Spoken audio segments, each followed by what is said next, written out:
All right, welcome everyone. Please take your seats. We're glad to have you. Thank you for joining us. Welcome. And I do have a report. Oh, okay. The board meeting of the Board of Education for March 3rd, 2020 is called to order. For tonight's meeting, any item that will be voted on has been posted as required by state law.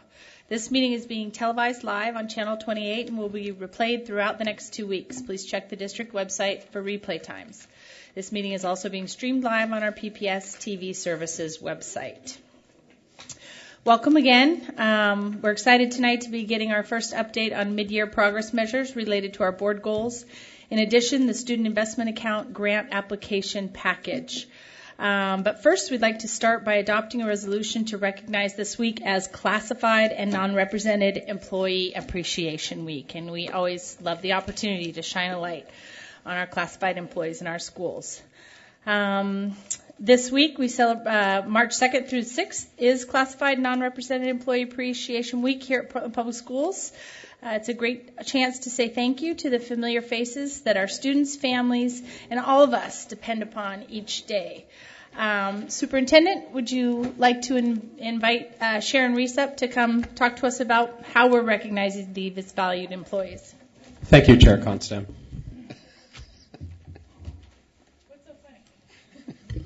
For introducing our esteemed Chief of HR, Sharon Reese. The mic is yours. Thank you and good evening. In our district, and I may be a little long-winded because this group deserves so much appreciation and recognition. In our district, we frequently reference the importance of creating conditions for students that foster learning, well-being, and a sense of belonging. Every employee in Portland Public Schools has a role in creating the conditions for belonging and learning. Tonight and this week, we are recognizing our classified and our non-represented staff. These are employees who shape the worlds of both our students and our staff every day. On the front lines and behind the scenes, our classified and non-represented staff are in a unique position to influence our school communities. From the moment a student steps onto a school bus in the morning, to assisting students in the classroom, to making the school spaces clean and ready for education, providing nutritious meals, caring for their physical needs, keeping them safe, I can go on and on, aiding their families. We literally could not open schools without these employees. Classified and non-represented staff keep our administrative and school offices running. They attend to our buildings and grounds. They help us communicate with each other and with our community.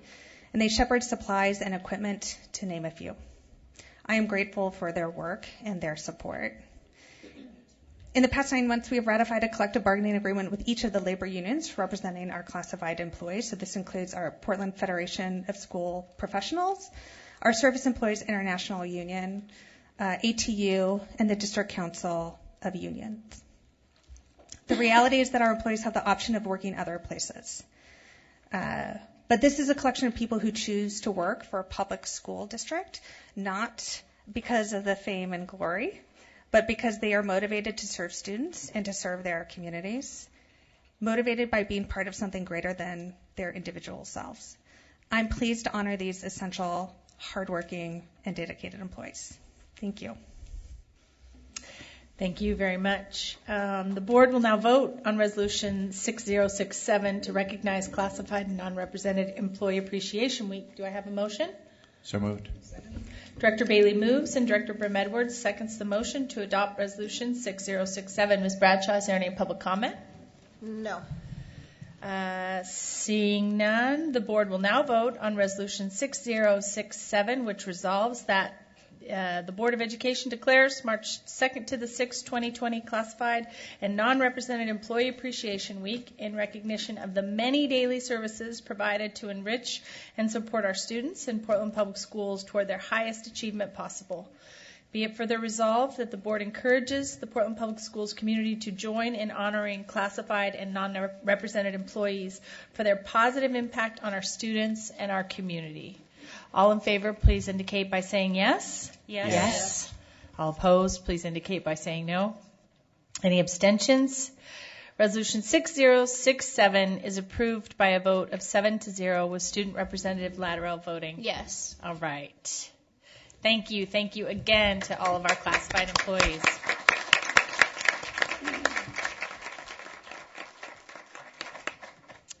We also want to take a moment tonight to recognize another important group of employees, which is School Social Work Week.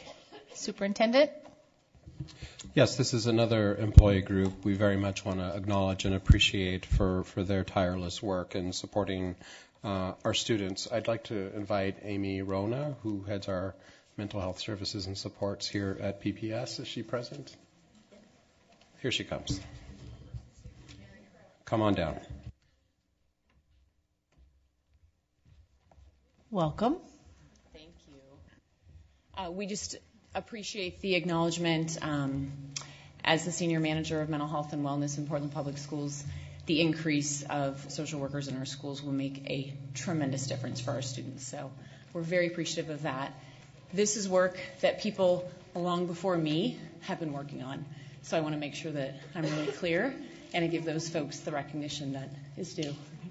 So Mary Crow being one of them. Thanks. I'm the district coordinator for substance use sports, but I'm also the vice president of the Oregon School Social Work Association, and I've worked in and around PPS for 22 years.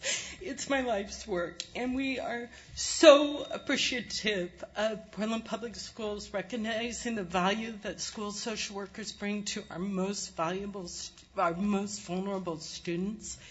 And the increase in social work support in the schools. And we are here to partner with you. The Oregon School Social Work Association is in any way possible. And we just look forward to expanding that role. Thank you. Thanks.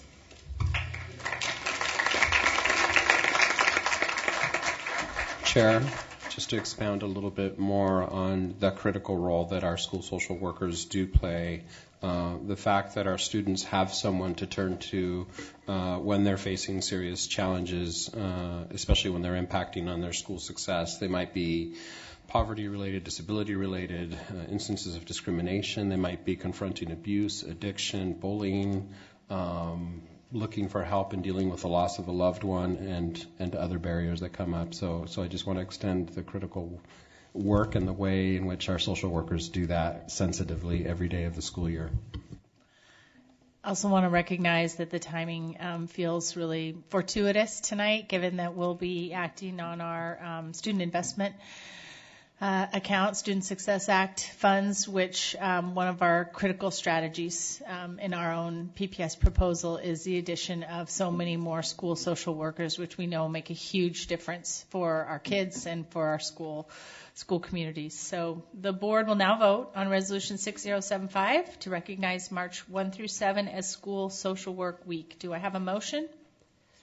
Second. Director Scott moves and Director Bailey seconds. Ms. Bradshaw, is there any public comment on Resolution 6075? No. All right. Any board discussion? The board will now vote on Resolution 6075, which resolves that the Board of Education of Portland Public Schools extends greetings and best wishes to all observing March 1 through 7, 2020 as School Social Work Week. All in favor, please indicate by saying yes. Yes.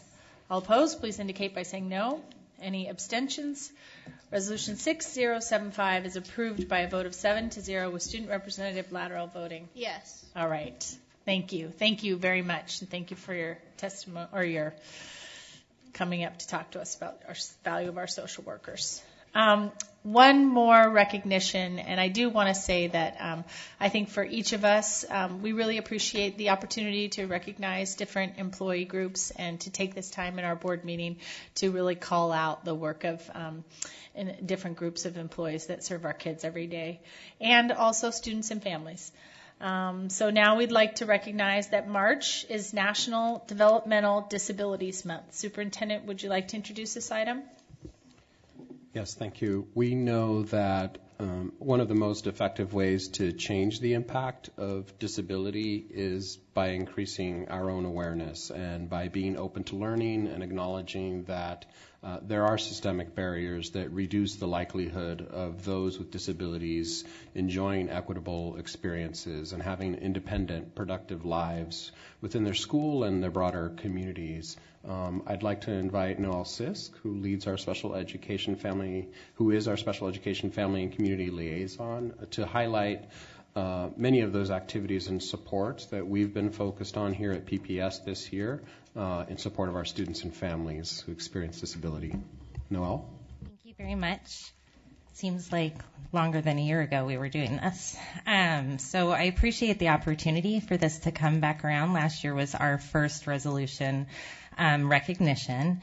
Some of the activities we've done, which are more than triple the amount we did last year, so this recognition and work is really making an impact in our community.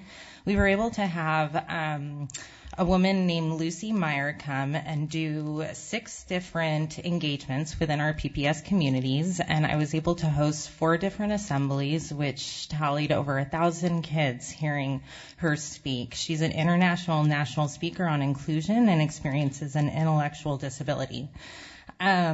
She also is a Unified Sports Ambassador, and this is a program that a lot of our high schools have, and hopefully soon some of our middle schools will be participating.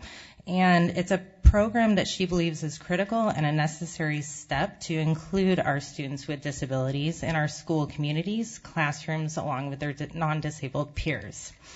We also hosted a district-wide showing of Intelligent Lives that included Lucy Meyer speaking at the event to over 100 attendees. This was supported by our superintendent, which we're very grateful for. And Intelligent Lives is a film from award-winning filmmaker Dan Habib, and it is a catalyst to transform for the label of intellectual disability from a life sentence of isolation into a possibility for the most systematically segregated people in America. We have also hosted numerous IEP trainings, and to help make sure that parents understand how to navigate the special education process. As equal members of the team, it can be often overwhelming when you're the only one who isn't a school employee. And as we know, engaged parents really help to have higher outcomes for our students, specifically with disabilities. We have also done 5, now almost 6, district-wide trainings for all of our PPS paras. This is the first year that our special education PPS paras have had this opportunity. And this very much impacts how we serve our most impacted students. My daughter experienced an intellectual and developmental disability due to cerebral palsy, and we were able to present to over 60 paras who work within our intensive skills classes, and we talked about high expectations. She talked about what she wanted to be when she left Portland Public Schools, and we talked about making sure that we have inclusive practices within our schools, even if you are in a focused classroom. And then we also showed the film Intelligent Lives, so then another 60 people were able to be impacted by that message. We also, the last thing I want to bring up as far as future activities, if you check out the board on your way exiting, we've just launched our special education toolkit, which is a collaborative effort with our ESL department for students who are dual identified within special education and ESL services. And this is to make sure that families who speak a language other than English have the opportunity to equitably and meaningfully participate in their meetings. And we know that currently that is not happening. And so this is going to be an incredible door opener for these families to engage meaningfully in this process.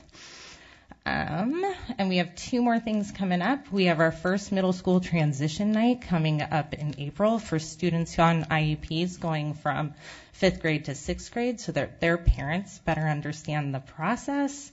And then we have our second annual Special Education Transition Resource Fair hosted by Roosevelt High School, being run by Kia Swain, one of our wonderful YTP coordinators. So I just want to thank you for recognizing and bringing awareness to this month in celebration of students with developmental disabilities. Thank you. Thank you so much.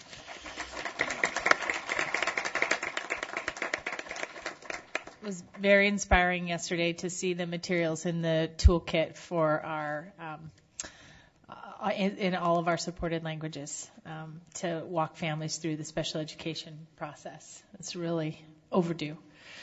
The board will now vote on Resolution 6076 to recognize March 2020 as Developmental Disabilities Awareness Month. Do I have a motion? So moved. Second. Director DePass moves and Director Bailey seconds the motion to adopt Resolution 6076. Ms. Bradshaw, is there any public comment? No. Is there any board discussion on this resolution?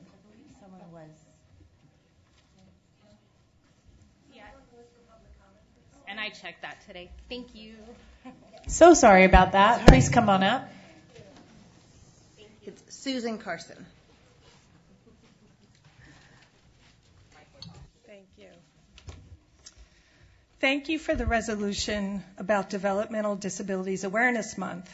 I'm going to share my experience, but this isn't just about my family.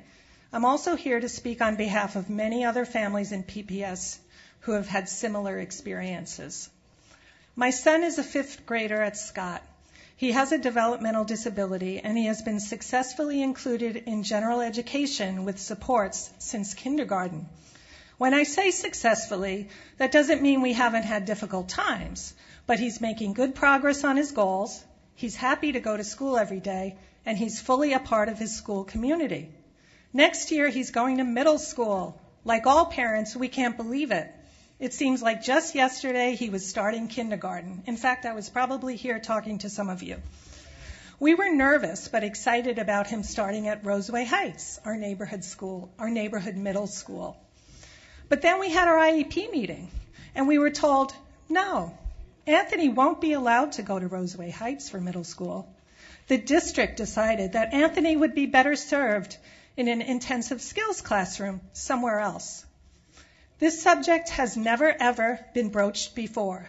In 6 years of IEP meetings, even in the toughest years, even when he moved to a brand new school, no one ever suggested that he would be better served in an intensive skills classroom.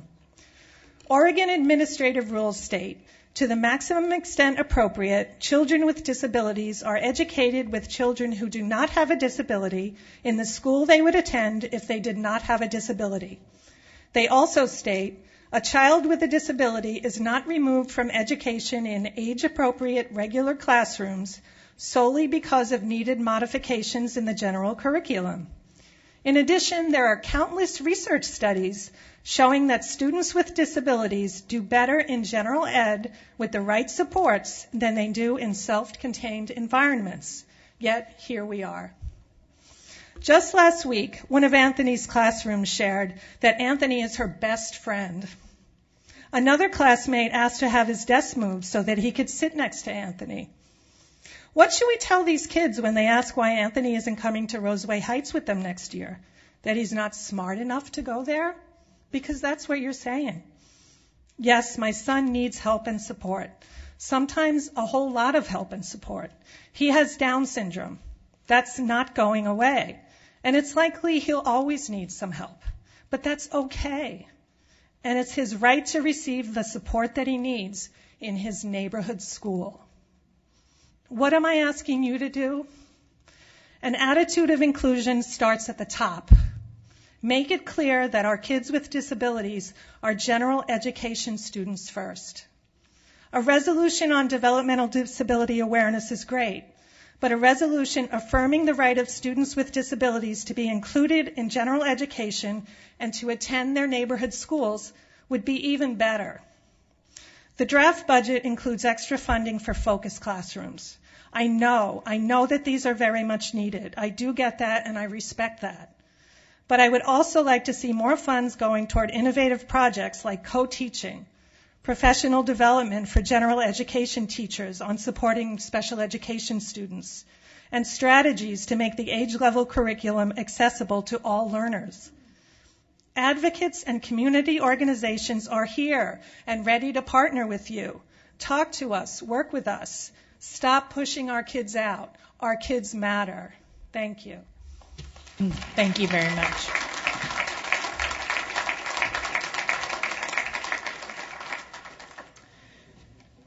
Is there any board discussion on the resolution? The board will now vote on Resolution 6076, which resolves that Portland Public Schools Board of Education proclaims March 2020 as Developmental Disabilities Awareness Month and galvanize efforts that will lead our schools and policymakers to create real systems of change so people with developmental disabilities will enjoy equitable, inclusive educational opportunities. All in favor, please indicate by saying yes. Yes. Yes. All opposed, please indicate by saying no. Any abstentions? Resolution 6076 is approved by a vote of 7-0 with student representative Latterell voting Yes. all right. Thank you. At this time, the board will vote on our business agenda. Board members, are there any items you would like to pull for discussion? We will set these aside for discussion at the end of the meeting. I don't want to pull an item aside, but I do want to note that there is a new staff report for the financial audit services contract extension. Thank you. We saw that come through. Thank you very much. Do I have a motion to adopt the business agenda? I so move. Director Lowry moves and Director Scott seconds the adoption of the business agenda. Ms. Bradshaw, is there any public comment on the business agenda? No. Is there any board discussion on the business agenda? All right, the board will now vote on resolutions 6060 through 6066 in the business agenda. All in favor, please indicate by saying yes. Yes. All opposed, please indicate by saying no. Any abstentions? The business agenda is approved by a vote of 7-0 with student representative Latterell voting Yes. all right. Thank you so much. Okay, before we begin the public comment period, I'd like to review our guidelines for public comment. The board thanks the community for taking the time to attend this meeting and provide your comments to us. We value public input as it informs our work, and we look forward to hearing your thoughts, reflections, and concerns. Our responsibility as a board is to actively listen without distraction from electronic devices. One quick reminder, any oversized signs need to be in the back foyer, and signs in the audience should not be held in a way that obstruct others' view of the meeting. Board members and the superintendent will not respond to comments or questions during public comment, but our board office will follow up on board-related issues raised during public testimony. Guidelines for public input emphasize respect and consideration of others. We request that complaints about individual employees be directed to the superintendent's office as a personnel matter. If you have additional materials or items you would like to provide to the board or superintendent, we ask that you give them to our board manager, Ms. Roseanne Powell, to distribute to us. Presenters will have a total of 3 minutes to share your comments. Please begin by stating your name and spelling your last name for the record. During the first 2 minutes of your testimony, a green light will appear. When you have 1 minute remaining, a yellow light will go on, and when your time is up, the red light will go on and a buzzer will sound. We respectfully ask that you conclude your comments at that time. We appreciate your input and thank you for your cooperation. Ms. Bradshaw, do we have anyone signed up for student or public comment? Yes, we have both. Student comment is Loyal Wady. Wady.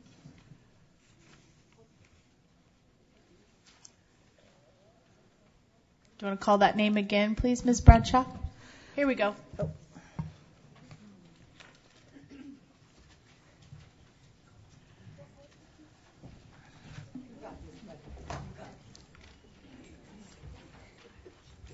Welcome. You can pull that microphone down a little bit. Hi. Hi.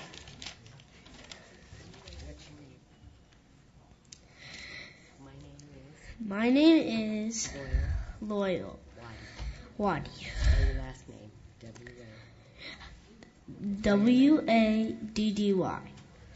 I am a second grader at Rosa Parks. In my opinion, you should keep your own school. One reason is because we come back 1 month early for school to learn more.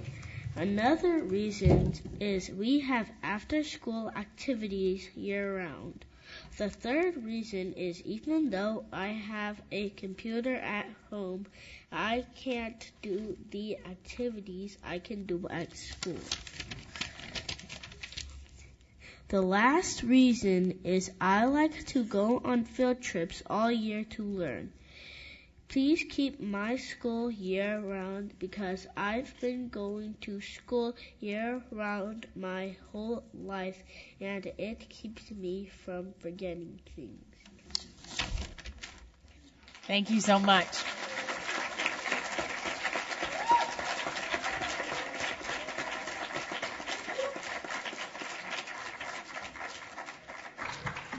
We have Mark Jackson and Deshaun Williams.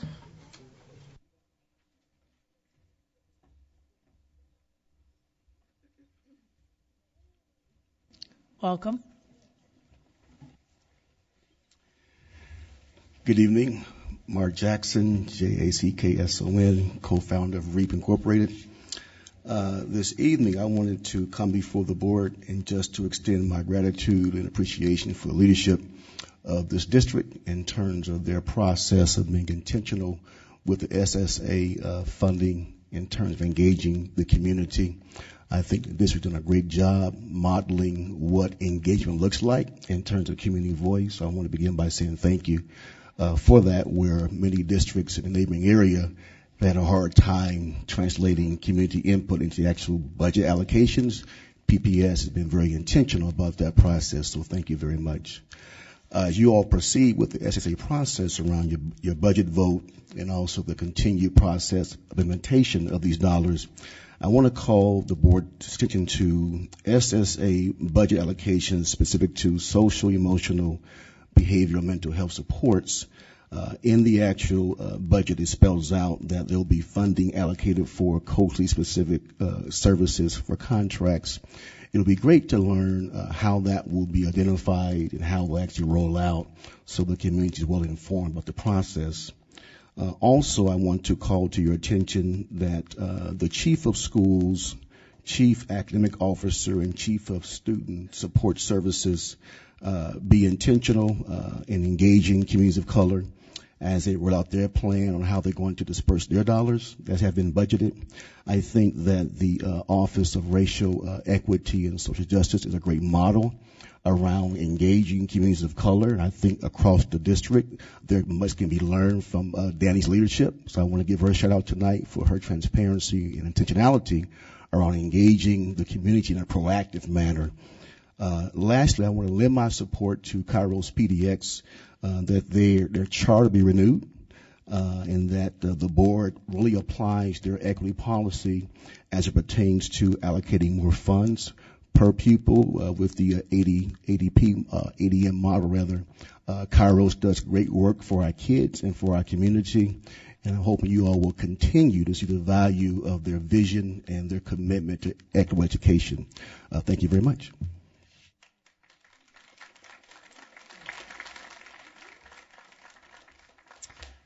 Good evening. My name is Deshaun Williams, Williams, and I want to speak similarly to what Mark Jackson has spoke to as well. I'm the owner of RAP Counseling and Consulting. I'm a licensed clinical social worker. I also partner with REAP. And I'm here today, and I'm grateful for the opportunity to be here to give testimony. Today I'll speak on behalf of those few of us who are providing culturally specific services in the community and mental health providers in the community. Myself, I am a Portland Public School product, and now I'm back serving my community. I applaud the efforts and the projected vision for this implementation of increased mental health services, and more importantly, culturally specific mental health services as described in your recitals. As a provider in the community and member, I want to deeply echo the importance of targeted partnership within the community that accurately reflects the demographic students in need, and those that and that these community-based organizations or CBOs, providers, for example, given the support needed to do the work with no barriers. And my experience is not the lack of providers, but the abundance of barriers that intrude on these community-based organizations and or providers' ability to get in the door, and the accessibilities of families and students to these providers and community-based organizations. My hope is that the greater efforts are being done to intentionally partner with culturally specific community-based organizations and providers with intentional resources allocated to these CBOs and providers, and not just in some general fund, but that it is named and allocated. Community partners and providers of color, in particular Black and Brown students, are in need of such support. And in order to meet the need of a comprehensive school, behavioral, and mental health system, with a system provides a full array of culturally responsive supports and services, careful attention and action should be done to ensure that CBOs and providers are given the necessary resources to meet that need. Thank you. Thank you very much. Heidi Hacker and Matt Drake.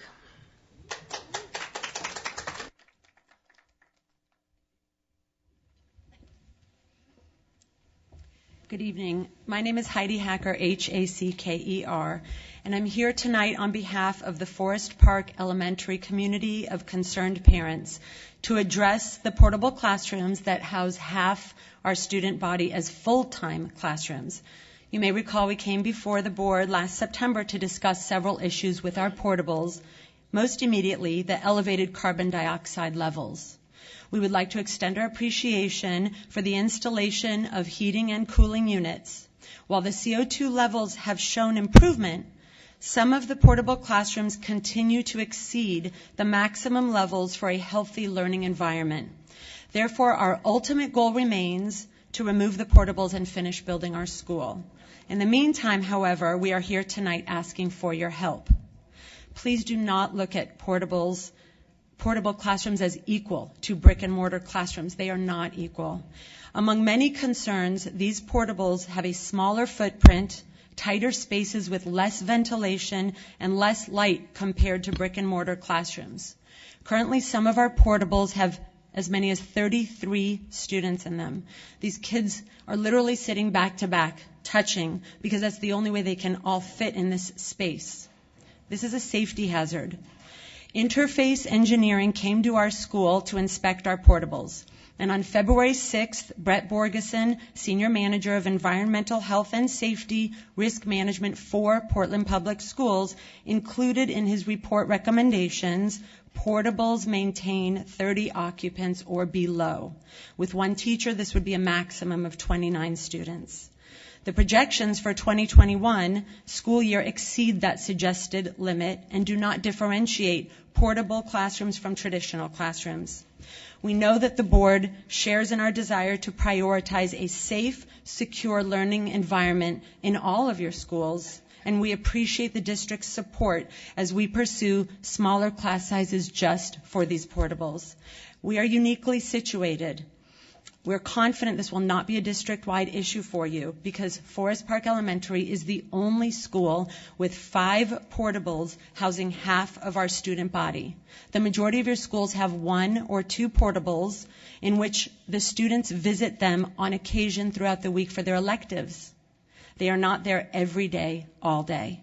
And on February 21st, Superintendent, you emailed the Plan for Student Investment Account Funding, which has been referenced tonight. In the body of the email, it was stated SIA is part of the Student Success Act, which was passed by the Oregon legislature last year.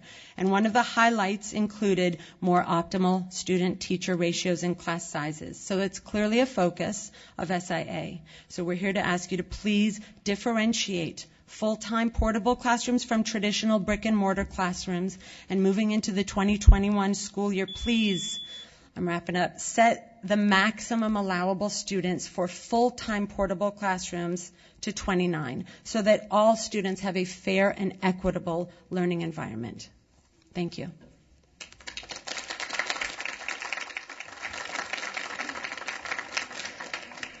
Good evening. My name is Matt Drake, Drake. I am a parent of children at Forest Park, as well as a pulmonary and critical care physician at OHSU. In addition, I run a basic science lab that is focused on environmental exposures to the lungs. So I'm uniquely situated to be able to comment on the risks that elevated carbon dioxide levels pose. Now, this gas is clear. We can't smell it. We don't even think about it most of the time, but my life involves thinking about carbon dioxide a lot. Carbon dioxide levels pose significant risk to cognitive function. At the levels that are seen in the classrooms at Forest Park Elementary, there's a very clear connection between reduced cognitive function and executive reasoning. And when you think about the effects that that has both on a developing brain and the ability to learn, these are potential complications that will last a lifetime for these students. So the science is quite clear on this issue. When we looked at the recent data since the installation of the new HVAC systems, in some classrooms, greater than 75% of the time that the student's in the classroom, those levels are exceeding the limits set by PPS. So these levels are a major concern, both to their learning as well as their lifelong health. There's associations between carbon dioxide levels and asthma development. And you can imagine how these going forward, things like headaches on a daily basis, eye irritation, even the minor symptoms can really interfere with learning. So setting the limits of students in these classrooms is the most actionable way to reduce the amount of carbon dioxide being produced in the environment. So this is more than just asking for more reasonable class sizes and better space within the classroom. We're talking about helping our children's health and focusing on our children's health and learning and development.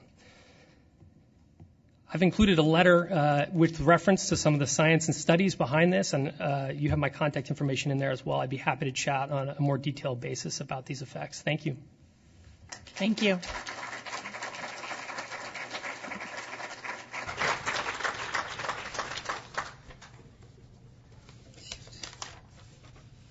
Amanda Weber Welch.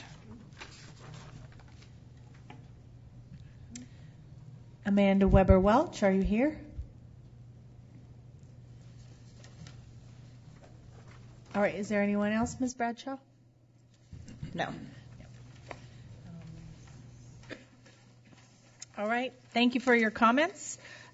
Please feel free to connect with Board Manager Roseanne Powell if any of you have something specifically you want the board office to follow up on. Tonight we have a request from our partners at the Portland Association of Teachers to address the board. I understand that PAT President Suzanne Cohen is sick, but Elizabeth Teal is here. Please come join us. Hello, good evening. I'm Elizabeth Teal, Portland Association of Teachers Vice President, and now the President-elect. Thank you for having us here today. The Portland Association of Teachers has been fighting for years for adequate and stable public education funding. We knocked on doors, organized, marched, lobbied, rallied, and finally celebrated the passage of the Student Success Act last spring. And it is so exciting to now finally see the impact that this new funding will have on our schools. Since we received the details last week, we've been working to unpack and understand the plan for the SIA account dollars. And while we have some questions, we have a lot to be excited about. We are especially excited to see significant investments in school staffing levels, including hiring elementary and middle school teachers to reduce class sizes for our students, adding counselors to our middle schools and elementary schools to meet the ratios recommended by the American School Counselor Association, adding social workers at all our high schools, and increasing elective opportunities for students at middle schools and K-8s. Equity starts with relationships, and it is essential that our classrooms are spaces where every child is known and recognized for their unique gifts and supported in their unique challenges. The first steps to making this happen are prioritizing small class sizes and providing ample supports and opportunities at all of our schools. Your investments in these areas are a crucial step forward. And notably, we seem to be on track to begin hiring for these new positions in the season when the hiring pool is full. That is huge, so thank you. We know that the SSA money cannot meet all the needs at our schools immediately. And it is my understanding that this plan won't even be able to bring our class sizes and caseloads down to the overload levels that are already agreed on in our contract. But we are excited and hopeful for what this first step of investment might mean for our students. We appreciate how PPS collaborated with us to receive real input from educators and incorporate our feedback, and we see that. But the process hasn't been perfect. We only received the plan at the same time as the public, and we were not able to be at the table for the plan's creation. And so, as the district is unveiling these new investments, it's been hard to rectify some cuts to certain programs that serve our most vulnerable students. And that's part of the reason that this room is full. Cuts to school-based school psychologists, speech-language pathologists, and teachers of English language learners, and the discontinuation of Rosa Parks' year-round calendar. I appreciate that some of these problems, there's already solutions in the works, and others I'm not sure that there are, but I hope there will be.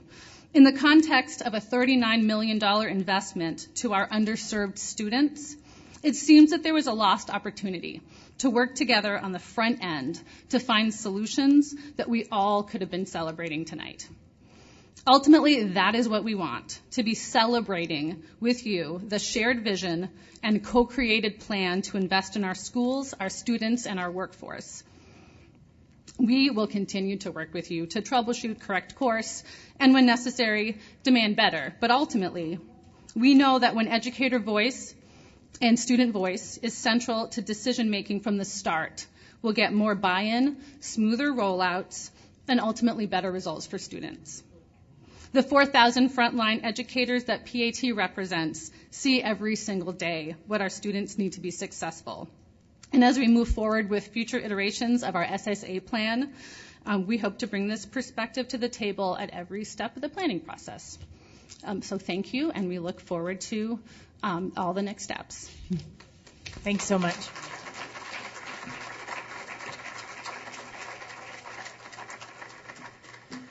All right, the next item on our agenda this evening is a discussion of the calendar at Rosa Parks School. In March of 2014, Rosa Parks was granted permission to conduct a pilot on a year-round calendar. In February of 2017, the board voted to end the pilot and extend the calendar by one more year before returning to a traditional calendar. The board voted in March of 2019 that staff was to return to the board with a recommendation on the continuation of the year-round calendar. Superintendent Guerrero, would you like to introduce this item, please? Yes, thank you. And thank you for postponing my report till after so we can get to this topic. We have several staff that are just in the effort to provide a little context for the resolution here before you. I'll have each of them introduce themselves as they come up. So, Deputy Superintendent.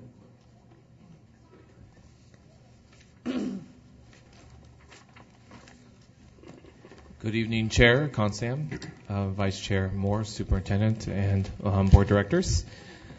Today we are going to go through the recommendation from staff for the Rosa Parks calendar. We are joined by different members of the team from the Office of School Performance, which is our Chief of Schools, Dr. Sean Bird, our Regional Superintendent, Dr. Keely Simpson. We're also joined by our Chief Engagement Officer, Jonathan Garcia, as well as Shanice, which is our Director of Communications, and we're also joined by Principal Walker, who's joining us here as well. We are going to go through several slides, going through talking about the process, also talking about what it's going to entail moving forward to the proposed calendar, and hopefully also open up to engage into any questions or dialogue that the board may have. So with that being said, I'd like to welcome up Dr. Simpson and Dr. Bird.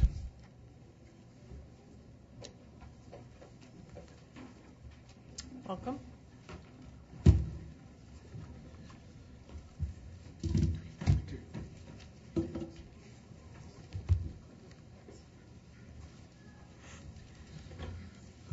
Good evening, Chair Constam, Superintendent Guerrero, members of the board. My name is Sean Bird, Chief Schools Officer.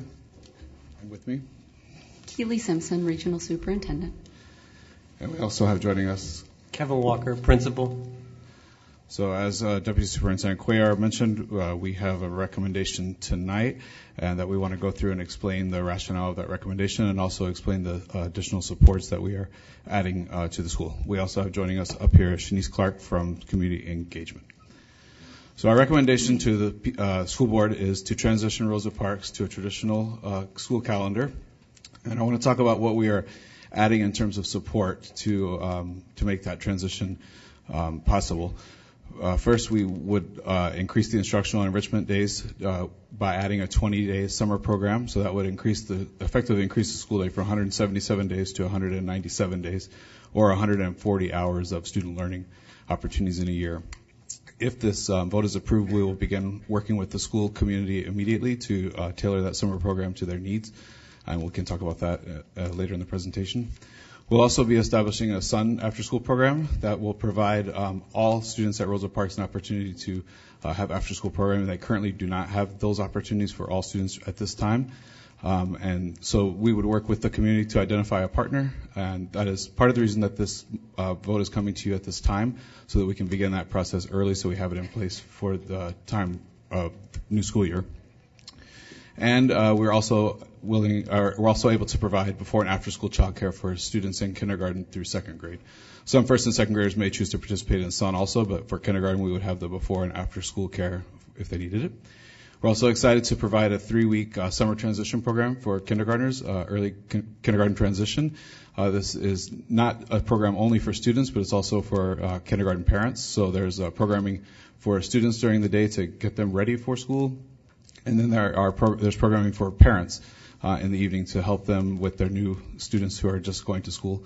And there will be child care provided for the children while the parents are in their classes for that time. And finally, we're pleased about additional staffing to support interventions, including a reading and math specialist. That funding is coming from the student investment account. And additionally from the student investment account, which is not listed on this slide, is a half-time qualified mental health professional to help with some mental health services at the school.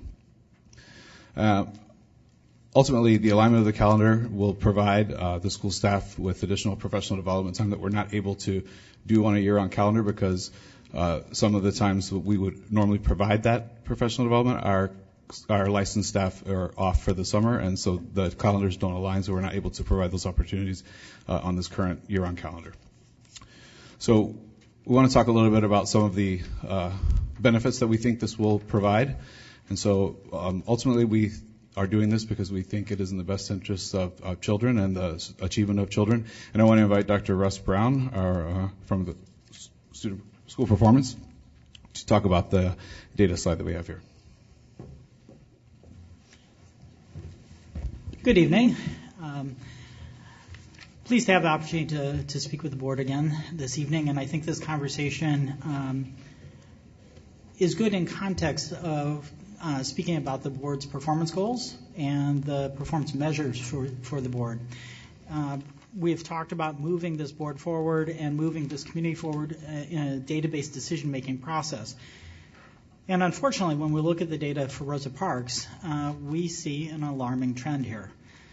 Over the last 4 years, there have been substantial declines in achievement, and these are declines in achievement in place in a school in which we weren't seeing strong achievement to begin with. So these downward trends in achievement, particularly for our black and brown children, are deeply concerning. As you can see, in terms of ELA, our African American students have lost 13.2 percentage points in achievement over the last 4 years. In mathematics, that's been 11 percentage points in achievement decline. We have less than 5% of our African American students meeting the achievement benchmark in mathematics at this building, and roughly 1 in 10 currently meeting the achievement marks in English language arts. I think these should be deeply concerning for us and a reason to change direction. Unfortunately, when I look at this year's preliminary data, some of what I'm going to talk about here in a moment, but I look at specifically for this building for ELA in 3rd grade and 5th grade mathematics, these trends are continuing. So the gaps are actually getting wider. And again, I feel this sense of urgency that we need at this point in time to change direction and to invest in this community to try to create change. All right. We also want to talk to you about the process that we engaged with, and we have Shanice Clark from Office of Community Engagement for that.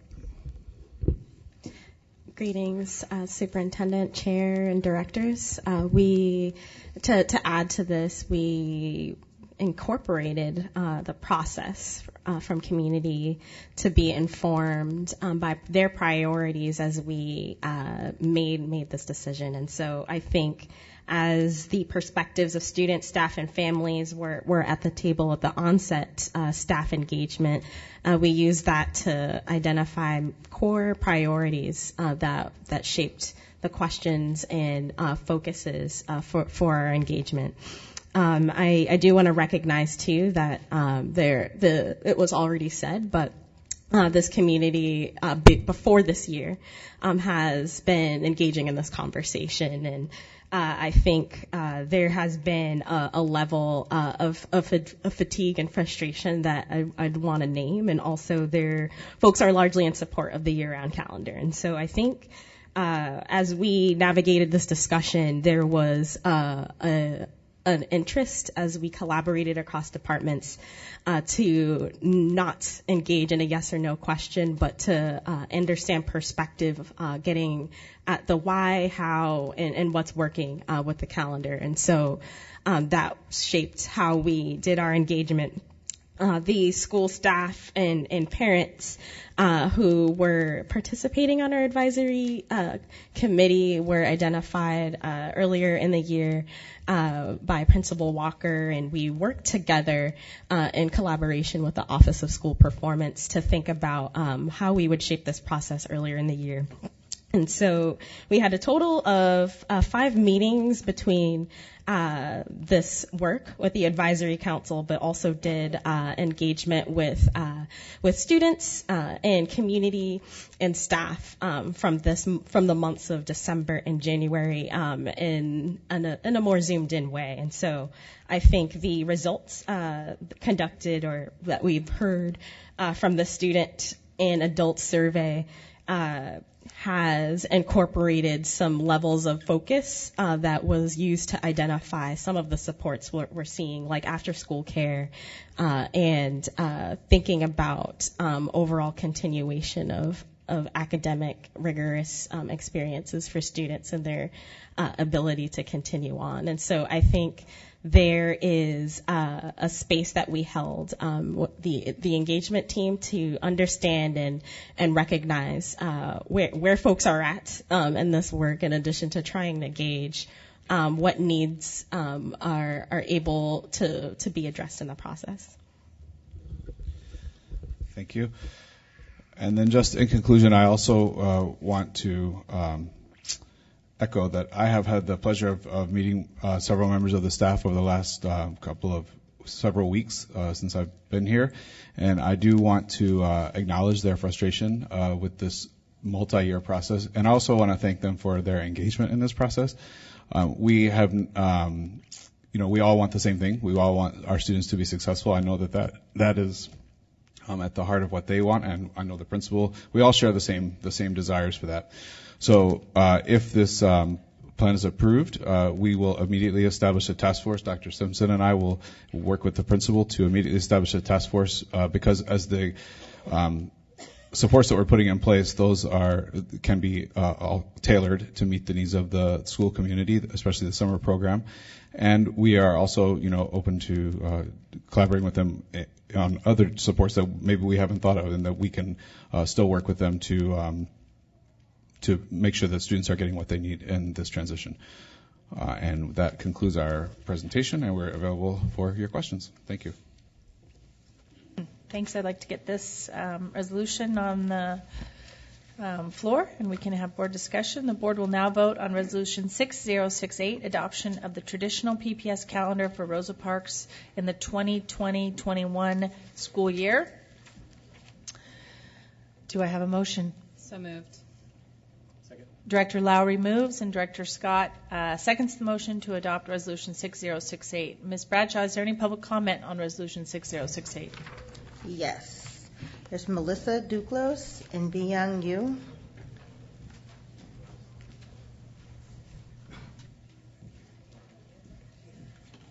Welcome.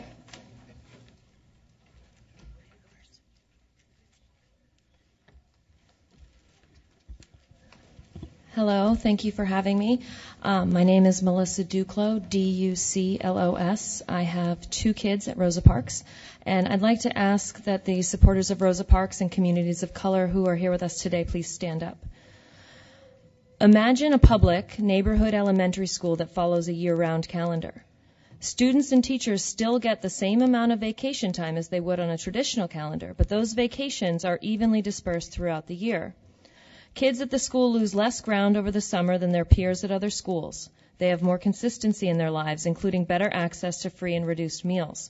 Their teachers have breaks when they need them, enabling them to better meet the social-emotional needs of their students, and teacher turnover rates are lower than at other schools in the same district. Would you want to send your children there?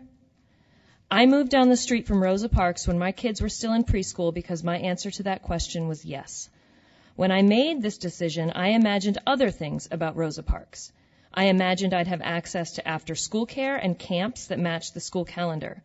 I imagined teachers would receive their curriculum on time, and the district would seek input from teachers and administrators on how to improve the approach and work with families to address challenges like high absentee rates.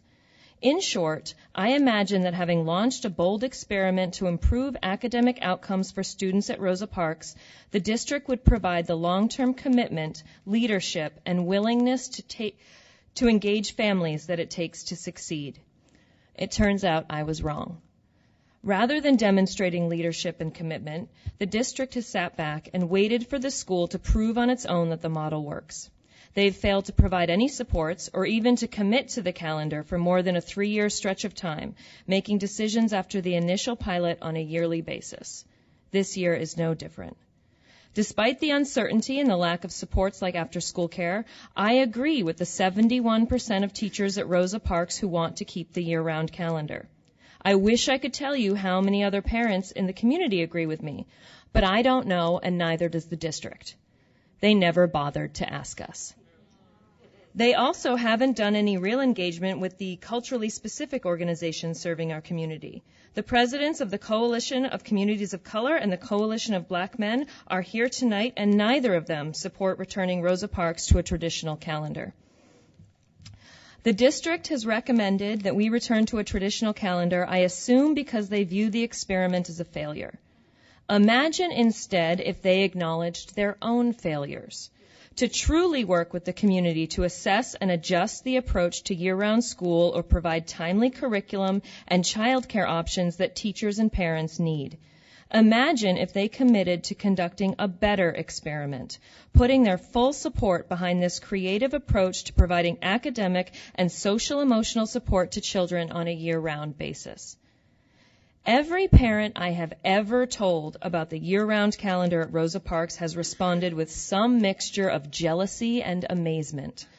Why, they always want to know, don't more schools in the district do this? The answer is because it requires more work than just moving around some vacation days. Imagine what would happen if the district committed to doing this work. Thank you.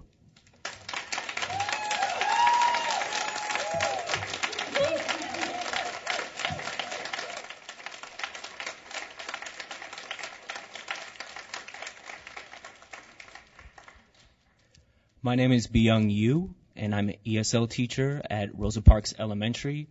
I just need to kind of point out in the slideshow earlier, a fallacy that I saw is that we are getting provided a half-time therapist due to moving to a traditional calendar, and we are being provided that whether we are year-round or traditional due to the SIA funds. We, the Rosa Parks community, are here in front of you again because PPS has a long and proven history of failing students of color. So I want to start my speech by reminding you that PPS's own equity lens policy states that the district must intentionally involve stakeholders who are members of impacted communities before making decisions. That hasn't happened for Rosa Parks. Community engagement happens when there are relationships in place and trust is built. If you were intentionally involving the community, you would have told us the metrics you are using to measure the success of our calendar. You would have asked parents and teachers whether they wanted to keep the calendar. You would have kept district staff who had relationships with our community, like Carl Logan and Scott Whitbeck, working within our community. Instead, we are working again with the same district representative that harmed us 3 years ago. and another who has been the chief of schools for 5 weeks. It is demoralizing.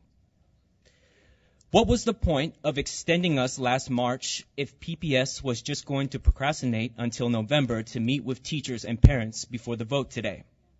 We are almost to spring break, and our community again has no answer for what their lives will look like come June. Knowing district leadership failed us these last 5 years, why did the board sit back idle while leadership was failing us again this year? The superintendent has never sat down with our teachers to hear our grievances. Never asking a marginalized community what they want is oppressive. Is it the district's intention to alienate and segregate our community until we grow tired and give up? What if I could remind you of our namesake, Rosa Parks, who in the spirit of equity and equality refused to segregate herself to the back of the bus? Our students at Rosa Parks also refuse to sit at the back of the PPS bus just because it is a mere inconvenience for the district. Schools like Da Vinci and MLC do not completely align with your schedule, and yet they exist and are not set up to fail 6 years in a row. Alignment is not equity. Offering us a summer program that has not been approved or co-created by our community is community division.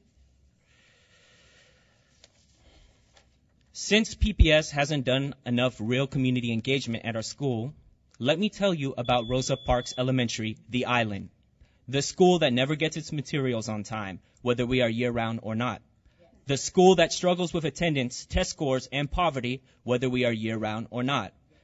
The calendar has obstacles which could have been navigated if the district had been willing to engage with our community and make a plan. If you had been willing to listen to the 71% of Rosa Parks educators that want to continue the year-round schedule. You have not worked with us to improve our interventions, attendance, and test scores with our black and brown students. You have not measured the 19 different first languages and those who come to our school with no prior education. You have not measured the 86% student body of color that has a teacher of color in every grade level. You have not measured our abnormally high teacher retention rate in a Title I school. You have not measured the value of having a black student being taught by a black teacher. Nor have you measured the social emotional value of providing a population of kids that are 95% free and reduced lunch a safe place to learn throughout the year. Because how do you put on paper what having a year-round school can mean to a student who may be homeless or dealing with severe trauma during the long summer months? We've tried a summer school before and it failed. Students did not attend, and it was staffed by substitutes who lacked the relationships necessary to serve our high-needs students. Can the district not lead us and work with our community partners to find a workable solution for childcare, snacks, community engagement, effective interventions, on-time curriculum, and provide us with a permanent, supported, year-round calendar? Who should be given the priority within the district? Economically sound majority white schools or disenfranchised communities of color? Racist policies are any measure that maintain racial inequity between racial groups. Voter suppression, segregation, discrimination are common themes on the island of Rosa Parks Elementary. In the spirit of Rosa Parks, we say our students deserve to sit at the front of the bus.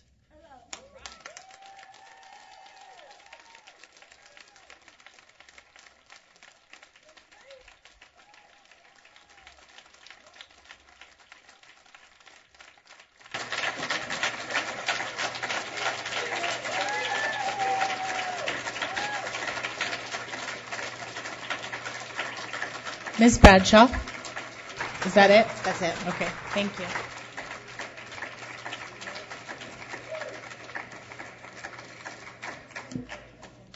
I'd like to open it up for board discussion or questions of staff on this resolution.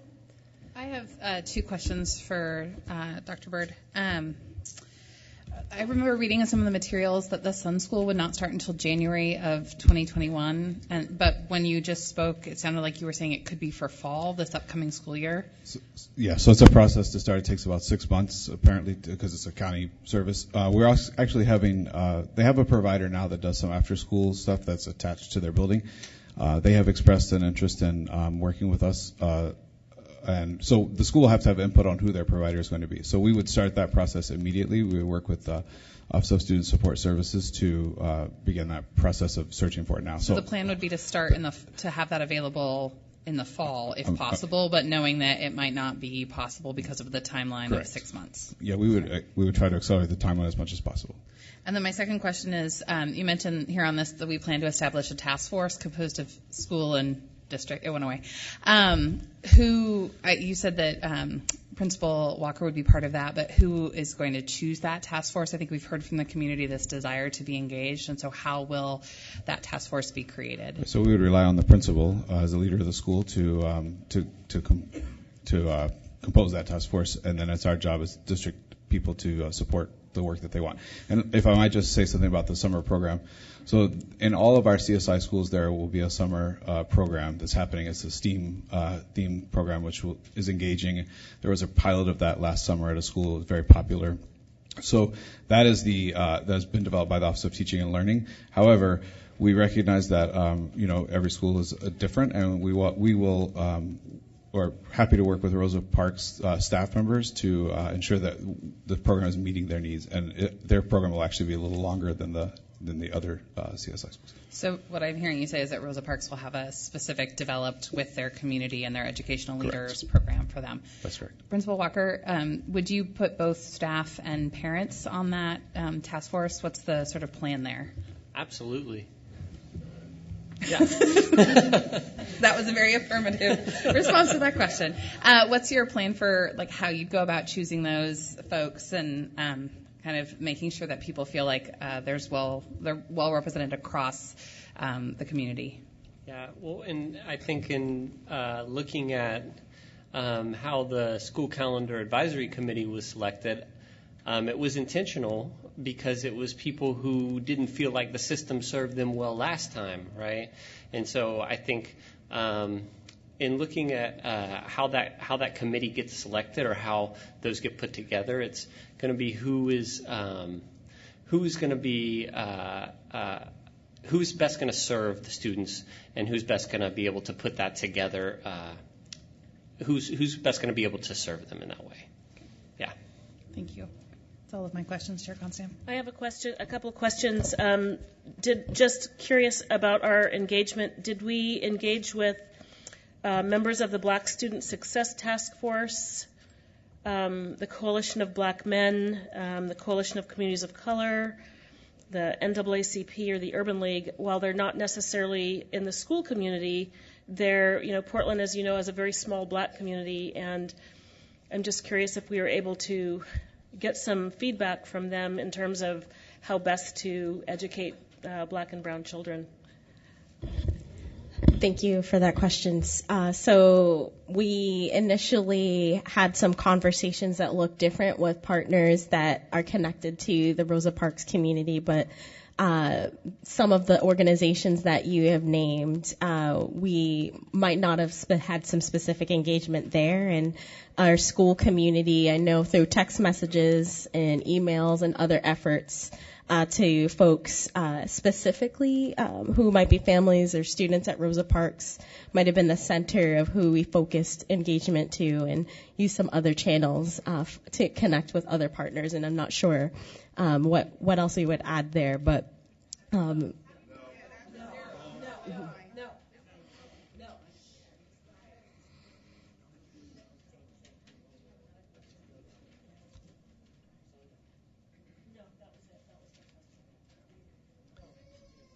So I had a question. There was a reference to last year's, there was a pilot summer school. What school was that at? I know for sure it was at Lane, and I'll ask... Lent. Lent. Yeah. And what were the outcomes? Was this designed to stop summer melt? I'm just trying to get the sense if that's the model. What? Dr. Valentino, that program's from his office, so I invite him.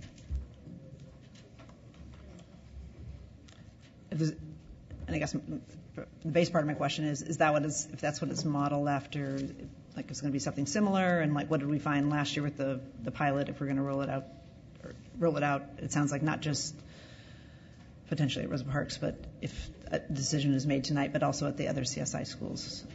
Right. So they're learning from the last rollout last year, which was the first time we attempted this at scale, was that, number one, we needed to begin the planning earlier because there were a number of shifts we needed to make, right, to the way that curriculum was being developed. And remember, last year we were still in the middle of curriculum development. So as we've moved forward now to teaching practices, the way that our curriculum is being designed is really to ensure that it actually uses data, information on the progress of the students participating to make sure that we are more targeted in the supports that we're providing. So that was the big learning, right? We went wide, not yet really understanding the context of that work. As we understand it better, we need to be more targeted, greater specificity to the subjects that are taught, not broader, but more focused, and then provide some additional support through SUN programming that provides some of the other activities that they can participate in. So there is more partnering now. There will be more partnering now and into the future than there was last year. So there were a lot of lessons learned from last experience. So it will be much stronger program over the summer.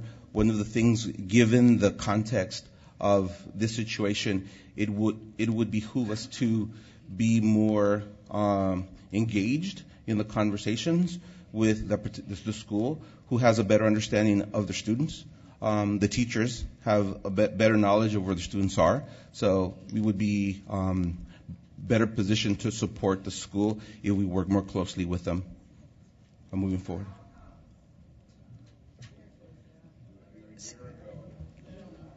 So maybe just so that I can imagine what it's like. So you have what's being proposed is 5 weeks, 4 days a week, 4 hours. Seeing a nod. So those 4 hours, is it a continuation of the instruction that's happened through the school year, or is it a different curriculum? I'm just trying to understand what the... Well, as we've used the information on student progress and growth over the school year, then if we are providing targeted support, then it is still part of the scope and sequence of the instructional program, but is really to address where the gaps are, right? So if a third grade student fails to attain grade level standards in certain areas, those are the areas that the curriculum is designed and the instruction is designed to address. So the more effectively we are able to identify those gaps and work with the school, the better we will be able to coordinate effort to support them during the course of those 5 weeks.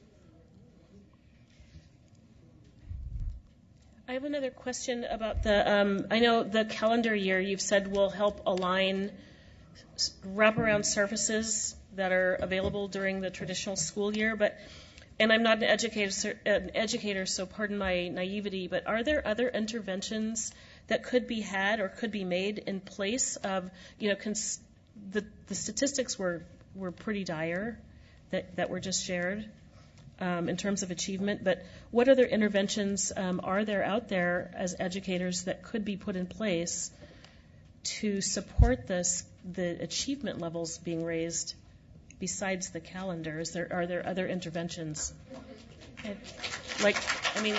Having an additional social worker or 2 or 5 or additional, teaching staff. I'm trying to be creative here. And I'd like to piggyback on Director DePass's question and just ask Principal Walker as well if he can comment on his proposed staffing and budget for next year and what it looks like relative to what it has looked like in the past. That's both a reflection of our general district priorities, but also an infusion from the student investment account dollars.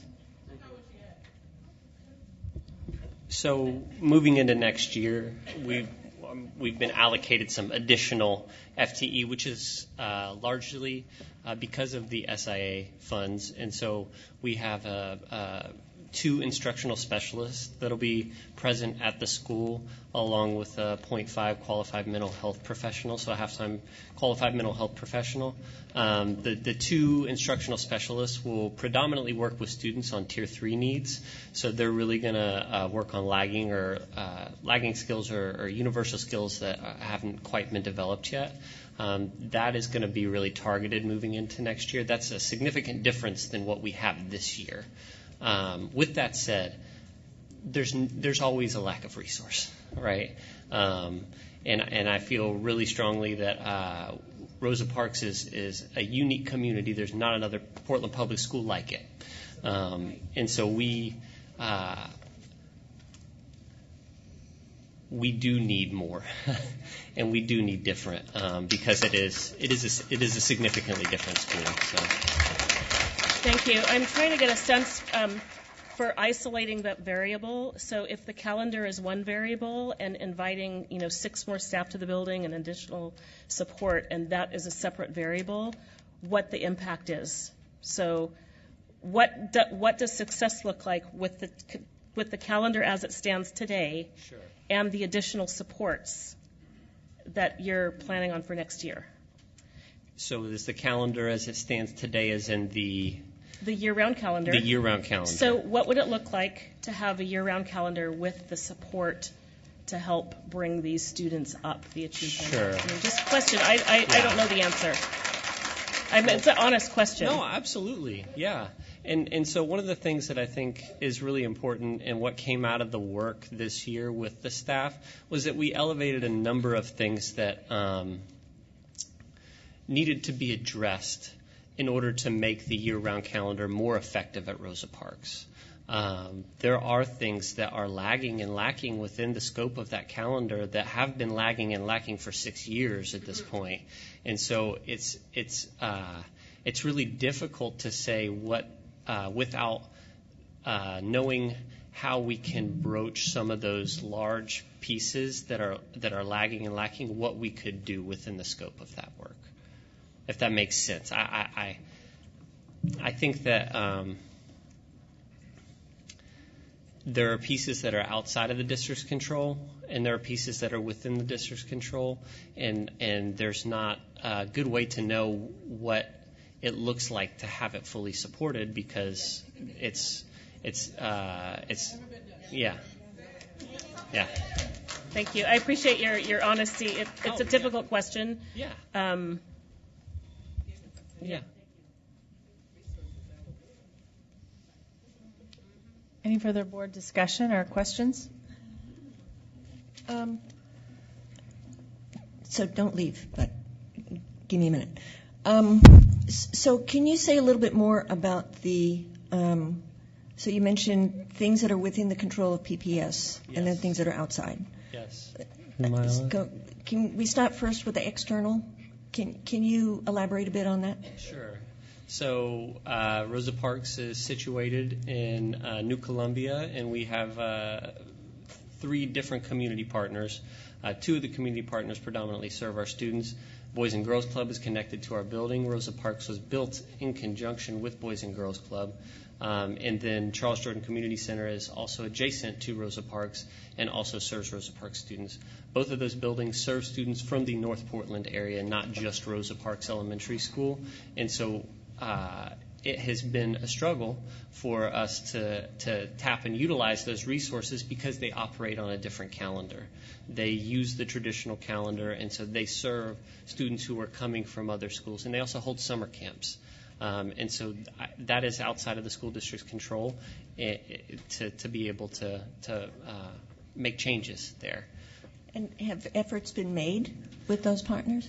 So I spoke with the partners recently, and they're unable to shift those calendars to match our school because we are one school. And they serve a lot of schools in the North Portland area. So they have a lot of different student bodies who show up there.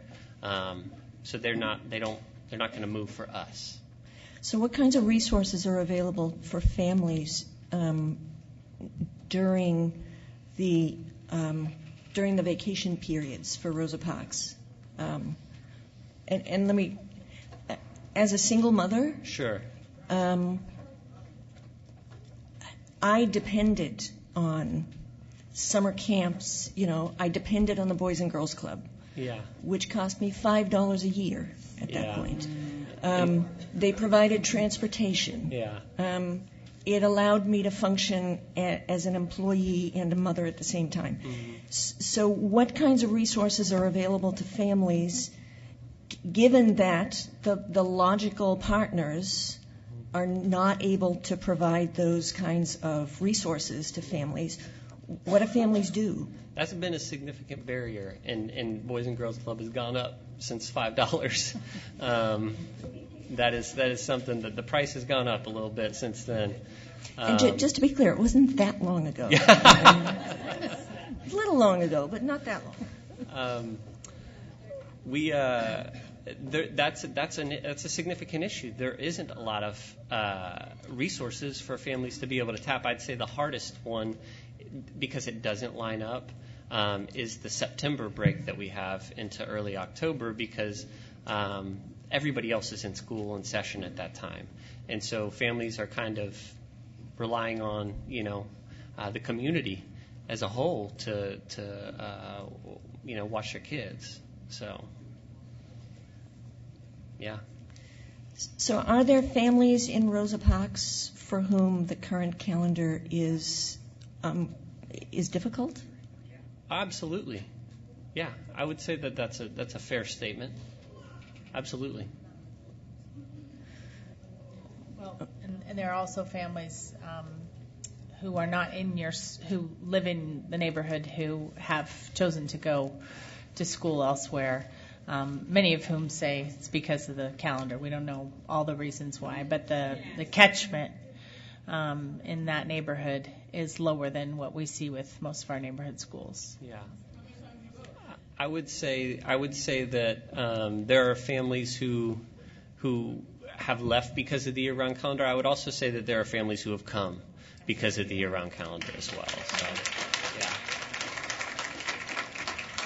And I don't think we can know why somebody doesn't go to the neighborhood school. Yeah.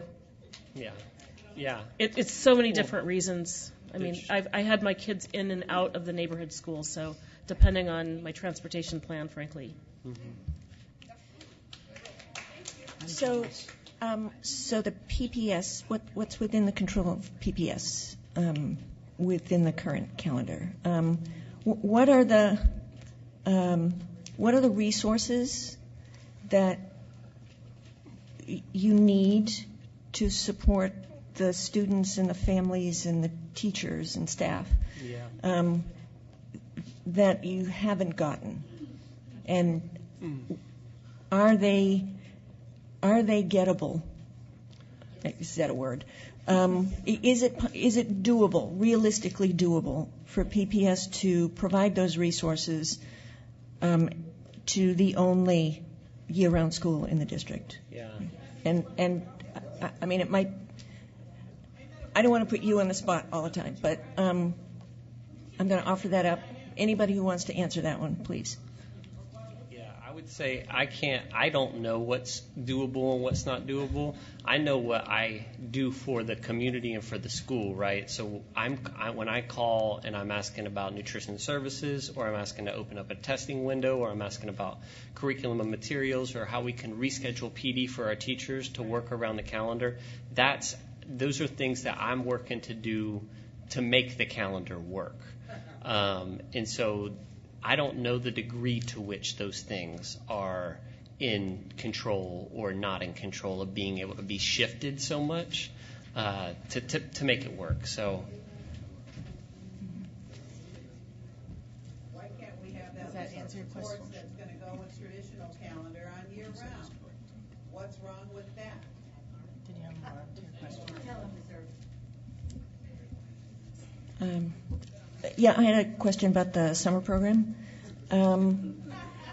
Can you, I mean, you said a little bit about what it was like.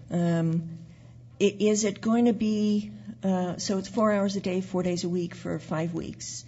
Is it going to be solely classroom based? Is it going to be, I mean, is there going to be any fun involved, is my question. So the first 4 hours is academic enrichment or intervention, and the program will run from 8 until 4:30. So the first 4 hours is the academic part of the program, and the rest of the day will be different activities with community partners that we partner with. I'm sorry. That provoked a question. Because I thought when I asked it was going to be 4 hours, but in essence you're saying it's an 8-hour day and 4 hours of instruction and then 4 hours of enrichments, but it's not like you would go to 4 hours and then you choose to leave or not. It's like your school day is from 8 to 4. For those students that choose to participate, yes, they get it's the academic enrichment intervention, and then there are some partnerships that we'll work with to have other activities for students. In order to address one of the needs that came up in the conversations about childcare and also improving student achievement. So this will be open to any student that wants to go in grades 1 through 5 for the school. And what is the capacity in terms of number of students?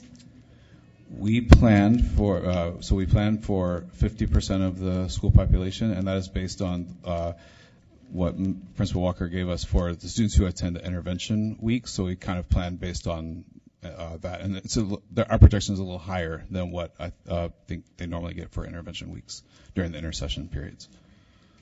Did I just hear that the kids can opt in or opt out? It would seem like the kids that need to be there are all of those kids that are below that median line. I mean, every kid in the school that's not achieving at grade level shouldn't have a choice about summer school. I mean, I make them all go. They will have it's open to any student in the school, grades 1 through 5. We are just using the projections based on the numbers that they normally get during intervention week. So it's technically a school holiday, so we can't force students to go. So I'll let Principal Walker speak about their intervention attendance now. Well, as it stands, intervention is also additional time, but it's not mandatory or required. And so, if a family decides to keep their young person home, they do that. Everybody gets invited, but it just is kind of up to the family whether or not they attend. We send them a letter, let them know we could really use your young person here, and we'd love to support them additionally in these areas. And so, should you choose to bring them, here's what the day looks like, and here's when they get off. If it turned out that all of the students wanted to go to the summer program, would you have capacity? We would staff so we're staffing based on the interest of the students. So yes, we would have additional capacity to do that in the budget. Okay, thank you. Any further board questions or discussion, Director Bailey? Yeah, could you talk a little bit more about intersession or the intervention week? How many times through the year does it happen now, and what's the turnout? Let's one question at a time. So. Sure. So it happens 3 times a year. Basically what the calendar looks like currently is 9 weeks on, 3 weeks off. Within the 3rd week is Intervention and Enrichment Week. And so in that week, we invite students who are at or in need of additional support, so below grade level, back to receive additional math and reading support. And students who are at or above grade level get invited to enrichment. We cycle through the enrichments with our community partners, so Boys and Girls Club in Charles Jordan. We have contracts with them, and we provide within one of those 1 week intervention weeks, we have enrichment that they do for K1, 2, 3, and then 4, 5. So 4th and 5th graders are going to be having their enrichment coming up. So all of 4th and 5th grade will be invited. But K5 intervention, everybody gets invited who needs additional support. The attendance of those has gone down over some time, and it's definitely something that we would love for more people to attend. It's their choice as it stands right now. Is the academic intervention mostly staffed by Rosa Parks teachers? It is staffed by Rosa Parks teachers. Yes. Yep.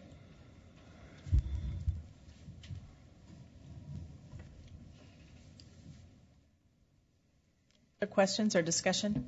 I do, and at the expense of, again, I'm being naive. So what would it look like during this intervention week to have, reading specialists, like a whole team of specialists come in and do that week? That, the kids got some outdoor play, they got some STEAM activities. They're not sitting down for 8 hours in the classroom learning how to read and write, but they're out, getting the enrichment activities that I benefited from. Yeah. I think that one of the things that we could definitely use is to kind of rethink and reimagine the current intervention enrichment weeks, because looking at the data across the board, right, tells us that stuff is not going well. Things have consistently gone down, so it's something we need to look at and address seriously, because it's not okay to keep doing the same thing and expect a different result, right? And so I would say that I don't know. I mean, we could build a plan around having additional support and resources and things like that, but I don't know what the outcome would be without actually doing those things. Sure. I mean, I like your kind of the way you're thinking about that, is that we're not really innovating, with the same minds that have. We need like an infusion of some type of thinking to sort of solve this problem, because it's pretty. I mean, the statistics are dire, and it's not the end of the world. I mean, I believe that the school could turn around with the right variables and inputs into the system. Yeah, and Rosa Parks is again an incredible place. The teachers, the staff, everybody there, they love and care about the kids, and they love and care about the community. And it's a place where people show up because they're invested, and they're heavily invested in those students. And so, I can't say enough unique and good things about the climate of our building, about the community, and about just in general how people show up there on a daily basis, ready to give of themselves for our students. Thank you. I think that's pretty clear. Do we have any further discussion or comment before we bring this to a vote? I do want to ask, Marcus Mundi asked if he could, do you still want to come up? Do you want to make a comment? Or? Sure. Okay, please come up. It's Director of the Coalition of Communities of Color.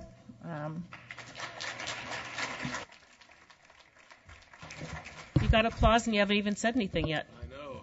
See if I applaud when I'm finished. Just a point of clarification. It was presented to you all earlier that the Coalition of Communities of Color had endorsed the earlier testimony, and I just want a point of clarification. I hadn't agreed or disagreed with it. There wasn't outreach done to me before tonight. So I just want to be clear that we have a process at the coalition. We check with our membership, we get feedback, and then we come to conclusions. We have a consensus model. So that wasn't done. And I just wanted you all to be aware of that. Mr. Jones can speak for the Coalition of Black Men, but let me see, I made some notes, but yeah, just no outreach.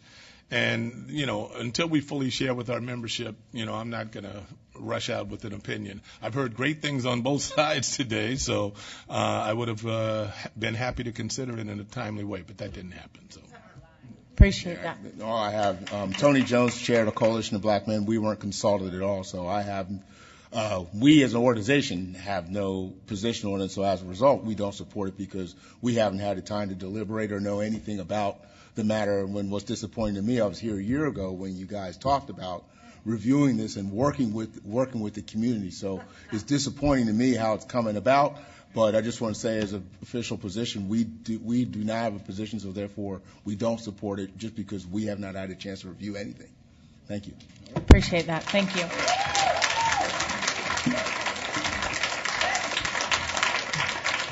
I have some comments I want to make, unless somebody else wants to go first. Go ahead. Okay. So I want to thank the community members for sharing your point of view about what you think is working well with the current calendar and what the challenges have been. And I want to thank Director Moore for giving me the debrief on yesterday's meeting that occurred, and it sounds like there was a lot of feeling and information shared by the community with the board members, and thank you for sharing that. And I appreciate the community members sharing their points of view yesterday.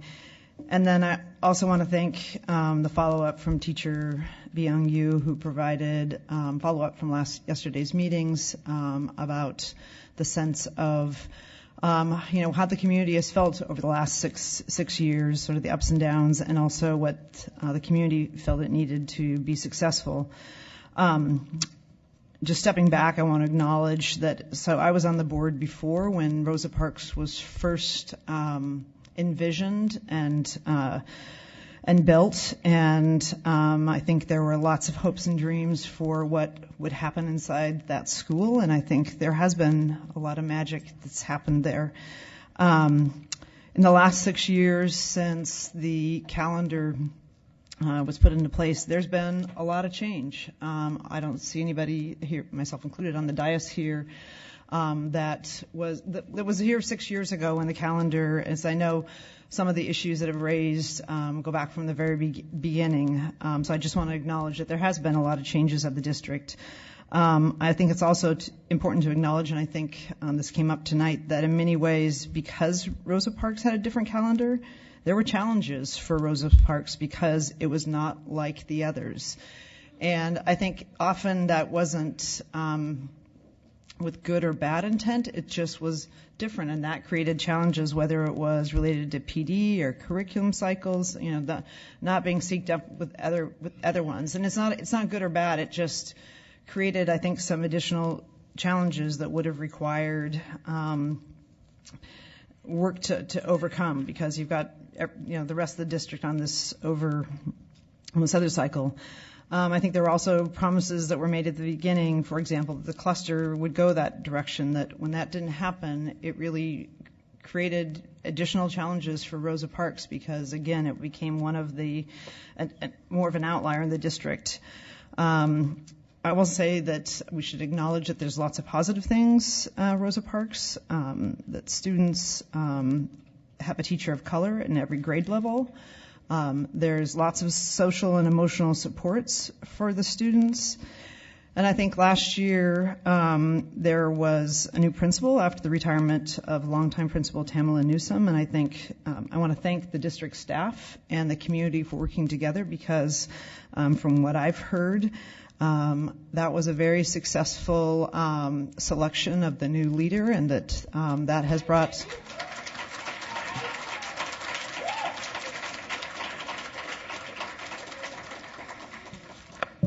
And to me, that demonstrates that the district staff and the school community can work together to do good things for the Rosa Parks community. I want to honor the passion and commitment of the teachers and staff at Rosa Parks and what you do for the students. And I also want to acknowledge that as a board and a district, we have we've looked at the data, and it's not just at Rosa Parks, but across the district, that we have a lot of work to do. And we've set really aggressive growth targets for historically underserved students.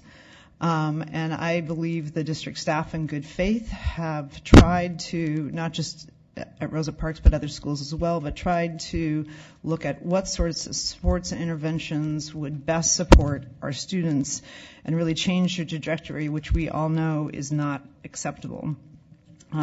So I do thank the staff for the creativity and the work that they've done to try and do exactly what I think we as a community all want to have happen.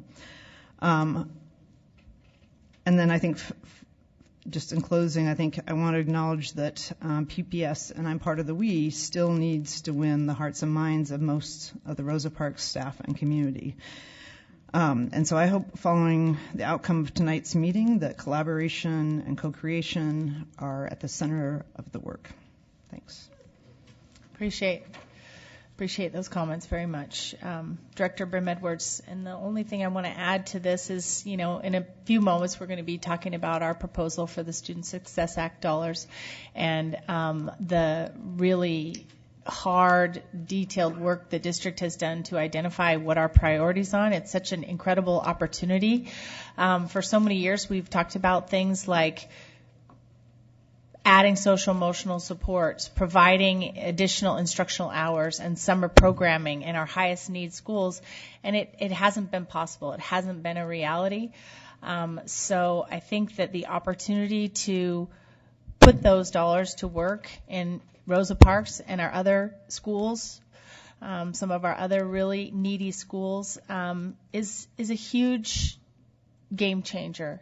And I guess it feels important for me to say that because if this board decides to put the calendar back in sync with the rest of the district schools and coordinate the provision of support and resources to Rosa Parks, there's going to be a lot more to the story as well. And I think that's hugely important. So does anyone else have any comments they'd like to make before we take a vote? Okay. I want to thank the Rosa Parks community for inviting us more than once to come visit the school and to listen to the community members, parents, volunteers, longtime volunteers who put in a lot of time, the staff, and it is painful to admit that PPS has not faithfully fulfilled the model that was originally proposed 6 years ago. There are essential elements of that model that have never been in place. At the time, I was concerned that PPS was not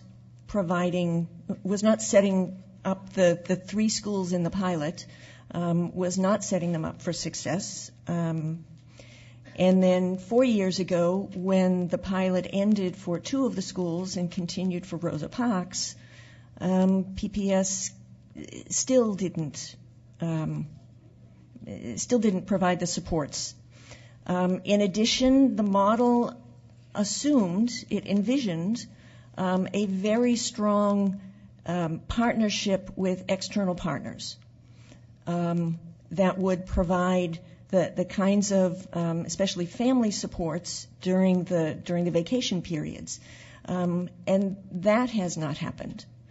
And I am aware that over the years, attempts have been made to work with the community partners. I'm talking about Boys and Girls Club and Charles Jordan.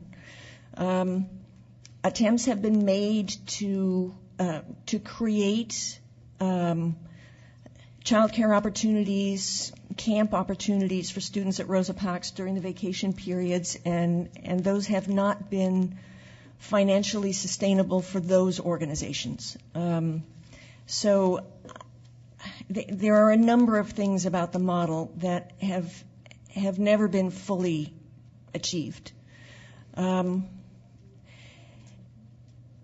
And from where I sit, here's the problem. I think the year-round calendar is a promise that PPS cannot keep. I am not. I'm not interested in PPS trying and failing to provide the supports that a unique program in the system requires. I just don't think we have the capacity. If we were talking about making the entire district a year-round program? Well, we might,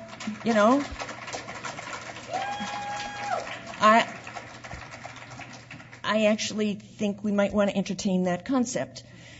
But absent that, I just do not think that Portland Public Schools has the ability to provide the very specific needs that Rosa Parks students have.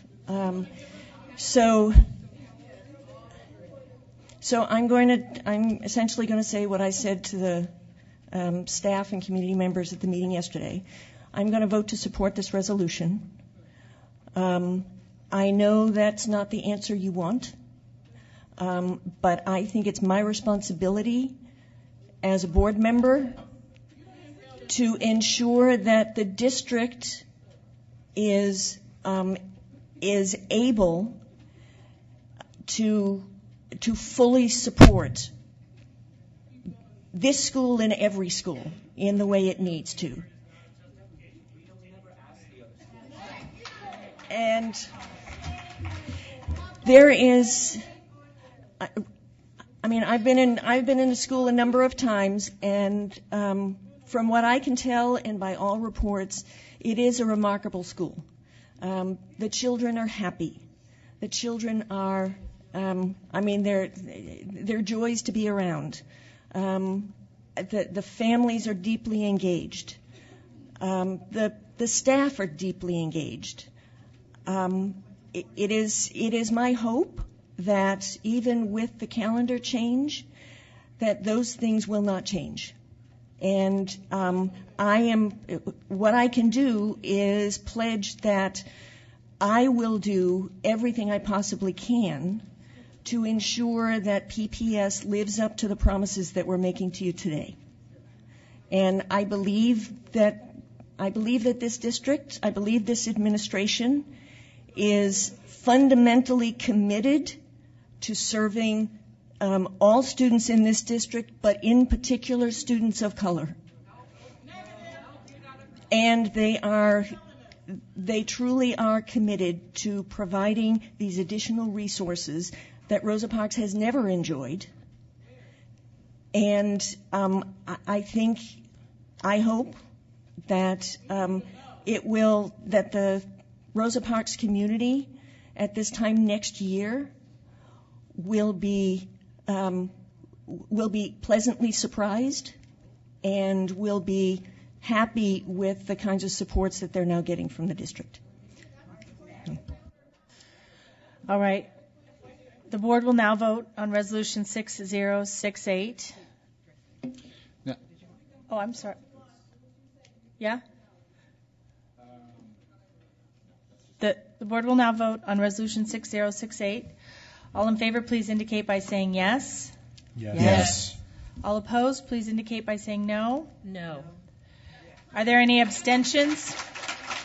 Resolution 6068 is approved by a vote of 5-2 with Student Representative Latterell voting. No. All right. Thank you.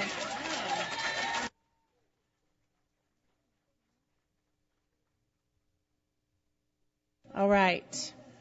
The next item is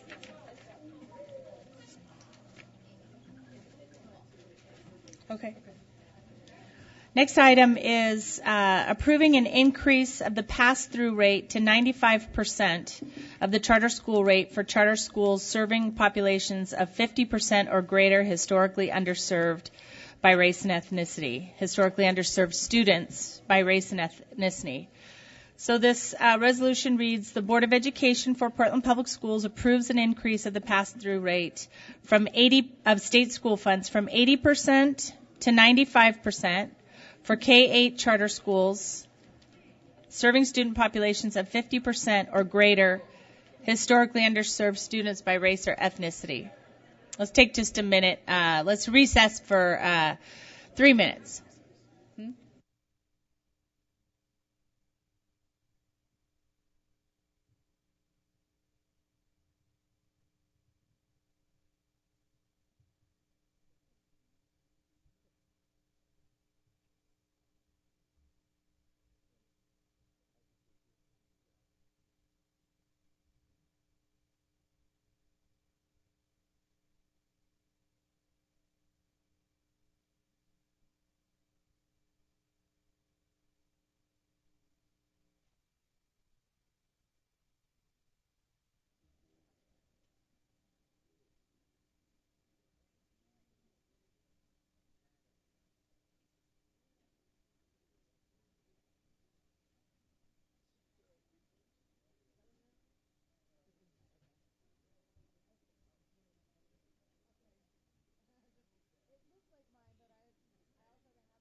All right. Director DePass and Director Bailey, can you please rejoin us at the dais? And Director Moore?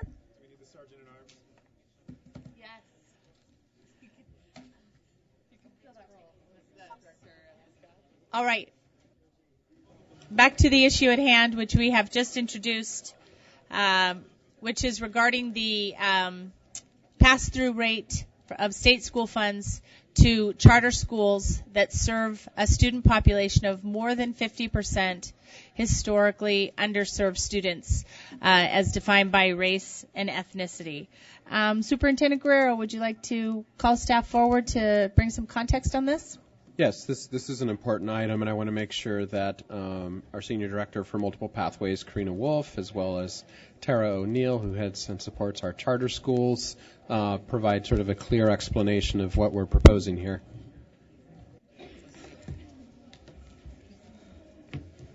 Is it in there? Good evening.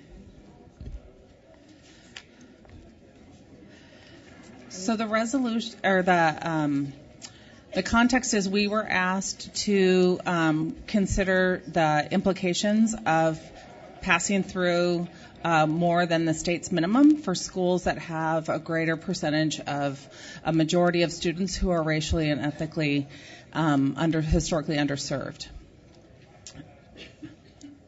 Okay, and what we did was an analysis of our funding strategy right now and where the charter school funds that we bring in through the district for the ADM at the charter school, what is actually spent and passed through to the charter school versus what is retained in the district. And additionally, we also looked at charter schools' percentages of historically underserved by race and ethnicity. And in the analysis that you received also showed the cost of running the charter school program. And I'm apologizing because I did not bring that memo with me. It's right here. And the overall analysis is that we are running the program for less money than what we are bringing in. We are able to pass through by law more than a minimum amount of funding, and the potential for passing through to support schools that are serving a greater than 50% historically underserved by race or ethnicity population exists without exceeding the funds that we bring in for charter schools. Right. I think I'll just bring the motion, get the motion on the table, and then if we have further questions, the board can bring those forward. The board will now vote on Resolution 6069, approving the increase of pass-through rate to 95% of charter school rate for charter schools serving populations of 50% or more historically underserved students by race and ethnicity. Do I have a motion? So moved. Director Lowry moves and Director DePass seconds the motion, or actually that was simultaneous, to adopt Resolution 6069. Ms. Bradshaw, is there any public comment on Resolution 6069? Okay, thank you, Ms. Powell. Is there any board discussion? I would go ahead, Director Lowry, the chair of our Charter and Alternative Programs Committee. I would like to say this came out in a conversation at the Charter and Alternatives Program Committee meeting, and I know that Chair Gonstam was the sort of energizer behind asking staff to do this analysis, but the committee discussed it at length, and we do recommend this, we have charters that are doing incredible, we have a charter that is doing incredible work, and we want to honor that and also look to the future and ensure that those students that have historically been underserved have the resources to be as successful as possible. So I would encourage my board colleagues to really think deeply about this as a way to serve those students well. So I really appreciate the committee bringing this forward. I think it sounds like a great idea. I'm definitely going to support it. I have a more generic question. I don't know if it's to staff or the committee, but just sort of getting to understand this. So state law requires a minimum of 80% to be passed through, and it sounds like PPS policy to date has been to pass through 80%. But it sounds like prior to this, we have not done any analysis. We've now done the analysis. Prior to this, though, it was really just sort of based on that minimum. And I guess my question is a policy issue. I appreciate this, and I appreciate the focus on students of color and really rewarding those programs that do that. Is there an argument here, though, that we should really be looking at our true cost of running and administering these programs, and to the extent that true cost is less than 20%, passing through the remainder to the charter schools that are approved? So I think a couple things. Just to be clear, it's 80%. The statutory minimum and threshold is 80% for K-8, and it's 95% at high school. So there are two different rates that the state has set. And part of what we were asked to do as staff was to do an analysis. I will say that there was an analysis done about 6 years ago, maybe, around how much it costs to so a similar, probably less, but a similar analysis where it was how much does it cost to run the positions, how much does our charter school office require as far as fiscal impact, and a percentage of other positions in the district that help also support our charter schools. I will say I believe this is probably a more expansive analysis than we've had in the past. Mm-hmm. So I appreciate Director Constam's request. And just to share with folks who maybe have not seen this memo, part of what we shared was to run the charter schools office. Our current line items for the charter schools office is $247,500, and other district personnel, and this is an estimate. So our estimate was other district administrative services to support of our charter schools was $398,732 for a total cost to the district of $646,232, which is 3.8% of the total PPS charter school state fund allocation. So with regard to your question, I think I would defer back to your body as a deliberative board around what that is. But so we do now know what the numbers are. We did discuss this very question around what is an ethical amount to pass through. And first of all, I just want to thank Tara for the incredible amount of work she did with this analysis. She looked at, we'll let her get her applause. She deserves them. She looked at data and like her calendar over the last several years to kind of create an average, because there are some years where we ask more from our charter staff to do this work, last year in particular. And so she has just done an incredible, very thoughtful, very thorough analysis. So we have a number that's real. The question about should we pass through more, we sort of have this responsibility to have space for students. So if they choose to leave a charter program and go to their neighborhood school, there needs to be a space for them. So there's this tension of how do we fund our charter schools and also make sure we're funding our neighborhood schools appropriately so that if those students, there's a space for them if they choose to leave. So there's this kind of like tension between how much we pass through and how much then gets sent on to the neighborhood schools that students could possibly end up attending. And so that's the reason for the not going to a full 95% across the board. Okay. Thank you. I guess just one of the things, having been on the board twice or 3 times almost, where charter schools have really struggled and ultimately not had their charters renewed, the level of staff work to both support from a financial standpoint and engage, and then if you ended up closing them, the work to get the students replaced. I think there's a cost there. They're one-time costs, but it happens periodically, and if we don't account for that, then the district's going to be eating that. It's a great question. I just think we have to account for those times when you have just this intense staff amount of focus and time and energy when you're having to close down a charter versus all the charters we're looking at tonight, which hopefully require less staff time. So maybe there's some sort of sliding scale, but I think we have to account for that it doesn't always turn out. You'll notice in the memo that there's like general counsel 2% and some of those other numbers, and that is based on the last year when we did end up with a non-renewal and there was additional staff hours. So Tara did kind of an aggregate across years to make sure that what was there was taking into account the fluctuations. And so it's not, an exact number. It is an estimate, but it is based on looking at several years and several different seasons of charter renewals. But that's a really good point, Director Brim-Edwards.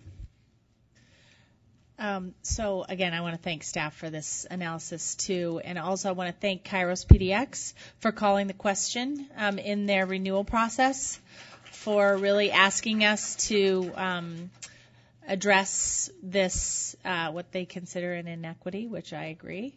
And because we wouldn't have otherwise done so. I think we've been doing business this way for a long time, and just going with the state minimum, and quite frankly, not even aware that statute gave us flexibility on that. So thank you to the leadership at Kairos PDX, Zalika, Marcia, I'm so sorry, for originally doing the number crunching that you brought to our committee. I'm flustered because you don't have your adorable children here. It was really an important conversation, and part of the conversation, too, was this resolution is not specific to Kairos PDX. They just happen to be the only one of our charter schools that serves that population right now. But hopefully this is an incentive to our other charter schools to really diversify their student populations, and I think they regard it as such. So do we have any other discussion on this item? Just to follow up with that, do we have any other charters that might be on the cusp, close to the cusp of? Right now, the remaining 5 charters average about 20 to 22% students of historically underserved races and ethnicities, and I think we do have an opportunity with schools that are using a weighted lottery to increase those percentages. Weighted lottery would take a very long time to increase between 20% to 50%. Also opens the question if we ended up with a charter application. So, okay. All right. But just any other? I was just saying, just along that point, it seems like I know that the conversations in the charter committee have been about getting schools to have more diverse student populations. So maybe instead of just having a cliff at 50%, that there be some sort of sliding scales to incentivize the schools to have their student bodies be more reflective of our student population. I'm going to say that's a great idea, and we will take that back to the Charter and Alternative Programs Committee for further comment. Thank you. Does that go up to that 3.8% though? So is that a ladder up 95% and go up from there, or are you suggesting? No, I think what Director between 80 and 95. A ladder to get to 95. Mm-hmm. Yeah, isn't that's what you were saying, right? Yeah. Instead of just having a cliff of like either 50%. You're either 50% and you get 95, or you're at 49 and you get 80. You were at 50.1 last year, but you're at 49.9 this year, and so you take a big hit. Doesn't make much sense. Just to be clear, this resolution that we're considering this evening speaks only to that 50% threshold, but Director Lowry, who chairs that committee, we can bring it up in committee and see if there's an interest in bringing forward some tweak to this resolution at some point in the future. But the board will now vote on Resolution 6069. All in favor, please indicate by saying yes. Yes. All opposed, please indicate by saying no. Any abstentions? Resolution 6069 is approved by a vote of 7-0 with Student Representative Latterell voting. Yes. All right. Thank you. Thank you. So, Representative Latterell, you do not have a report from DSC tonight, is that correct? Yes. Okay. And Superintendent Guerrero, thank you. We moved your report down in our agenda so that we could accommodate the students and families that have been with us on these earlier items. So we would love to hear from you. I know you are also considering charter renewals. Since we have the staff here, I didn't know if you also had school community members that you wanted to take this item out of order. Happy to go after that. Okay, thank you very much. Sure, we'll forge ahead. So our next resolution is to approve the request for renewal of the charter agreement for Kairos PDX. Sorry, guys. We're trying to help you get your steps in. Superintendent, I will not ask you to invite Karina Wolf and Tara O'Neill back up. Welcome back. Right. Good evening. So this is our first of 4 orders of business tonight. So Kairos PDX Academy Public Charter School submitted a written request for charter renewal on January 2nd, 2020, in accordance with the charter school renewal process outlined in ORS 338.065. On February 3rd, the Board Charter Schools and Alternative Programs Committee held a meeting to renew Kairos PDX's renewal application and supplementary information included in the binders provided tonight, the materials provided. On February 13th, the public hearing was held per ORS 338.065, 5C, and the board committee met again on February 20th to discuss its recommendations. The next step in the renewal process is to determine whether or not to approve the school's request for renewal. District sponsors of charter schools in Oregon are responsible for evaluating charter school performance and determining whether or not to renew the contract of the charter school based on its compliance with the law and the contract with its sponsor. As a member district of the National Association of Charter School Authorizers, PPS requires charter schools to use the recommended renewal application to ensure a fair and transparent process for schools undergoing renewal and to ensure that the renewal decision is based on criteria specified in statute. Evaluation for renewal includes a review of annual performance reports, financial audits, site visits, and any other information jointly agreed upon by the sponsor and the charter school. The information is formally collected in the school's annual performance framework and report. And now I'm going to hand it over to Tara to give some more school-specific information. Good evening. Kairos PDX is a K-5 year-round charter school currently operating in the PPS Humboldt Elementary School building in North Portland. Kairos currently enrolls 204 students with a growing student population as the lead class fills the full class ages into the upper grades. Kairos's current contract includes an enrollment capacity of 244 students. Because Kairos has been growing by 1 grade per year, the school has only 2 years of state assessment data reported.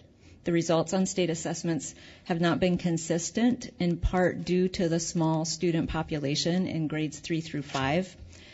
More data is needed, both longitudinal over time as well as sample size within years, before we can assess trends for student achievement data. The board has been provided with copies of the Kairos renewal application, the 2018-19 Oregon report card, and the 2018-19 Annual Performance Framework and Report, which includes analysis of student achievement data to date. In addition, over the course of the last charter term, the school has exhibited financial sustainability and consistently meets both financial and organizational standards on its frameworks. Kairos PDX opened in 2014 and is in its 6th year of operation, completing its first charter renewal in 2017.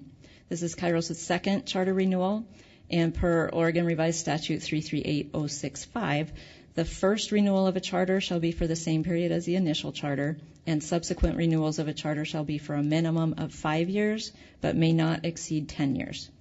Kairos PDX has requested a 10-year renewal of its charter. The reason for the requested length is that the term of the contract with a charter school will often be considered in applications for low-interest financing, and the longer term allows for greater access to lower-cost facilities financing opportunities. Additionally, as part of its renewal application, Kairos requested a pass-through of more than the statutory minimum of 80% and an increase of the pass-through rate to 95%. Kairos has also asked for an increase in its enrollment capacity from 244 to 255 students to allow for flexibility in class sizes as the upper grades become fully enrolled.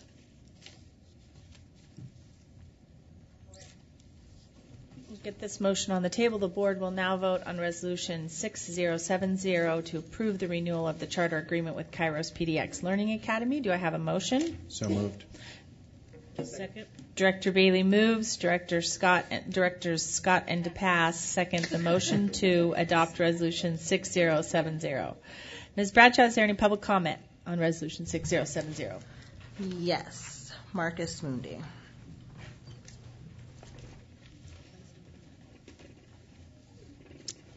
Welcome. When I I signed up, I thought it might be controversial, but I just wanted to say that we're proud of Kairos. They're a proud member of the Coalition of Communities of Color. We support them. We applaud the wisdom of the board for approving their pass-through amount, and we look forward to a positive vote on the extension of their charter. We're very proud of Kairos. Thank you very much.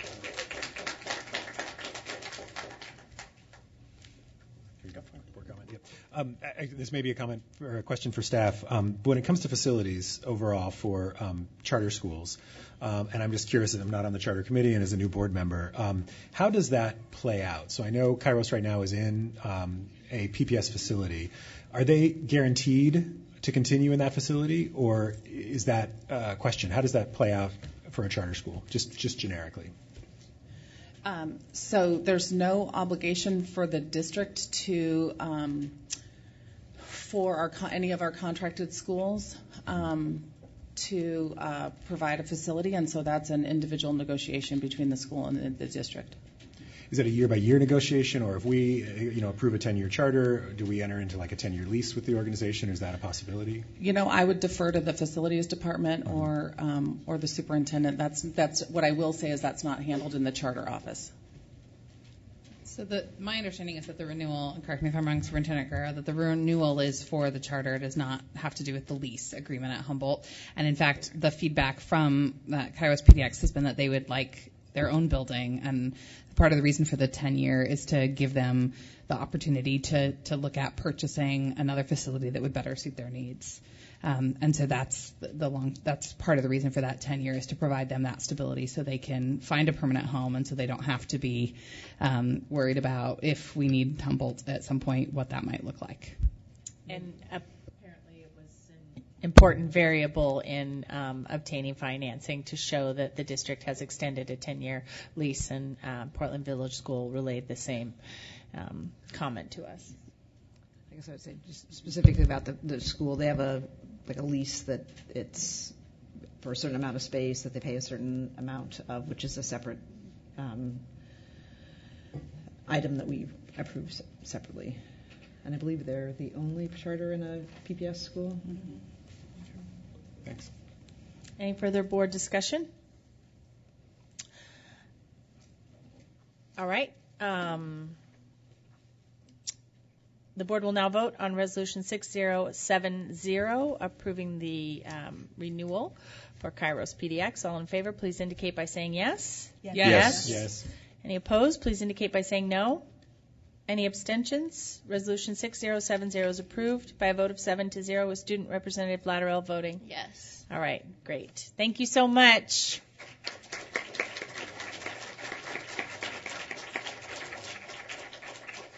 Next, we have renewal request for extension of the charter agreement with Opal Public Charter School.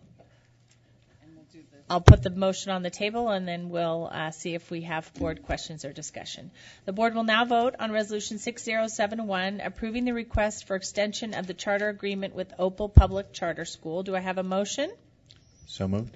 Second. Director Bailey moves, and Director DePass seconds the motion to adopt Resolution 6071. Ms. Bradshaw, is there any public comment on Resolution 6071? No. All right. Do we have board discussion or questions on this? Or staff? Just a clarification, we do have just some general information on each school if you'd like it. Yes, please do. Okay. Opal Charter School submitted a written request for 1-year extension of its contract on January 2nd, 2020, as required by its contract with PPS. On February 3rd, the Board Charter Schools and Alternative Programs Committee held a meeting to review Opal Charter School's request and the supplementary information included in the binders provided tonight. Opal Charter School is a K-5 charter school in Southwest Portland, housed in the Portland's Children's Museum, enrolling 89 students. The school's instructional program is guided by the work of early childhood educators in Reggio Emilia, Italy, neuroscience research, and constructivist practices. The Opal School, through its association with the Museum Center for Learning, operates as a research lab for educators nationwide who take part in Opal's summer symposium and visitation days during the school year. And now I'm going to... Opal charter school is currently operating under a 5 to 10 year flexible term agreement, the 4th extension of which terminates on June 30th, 2020.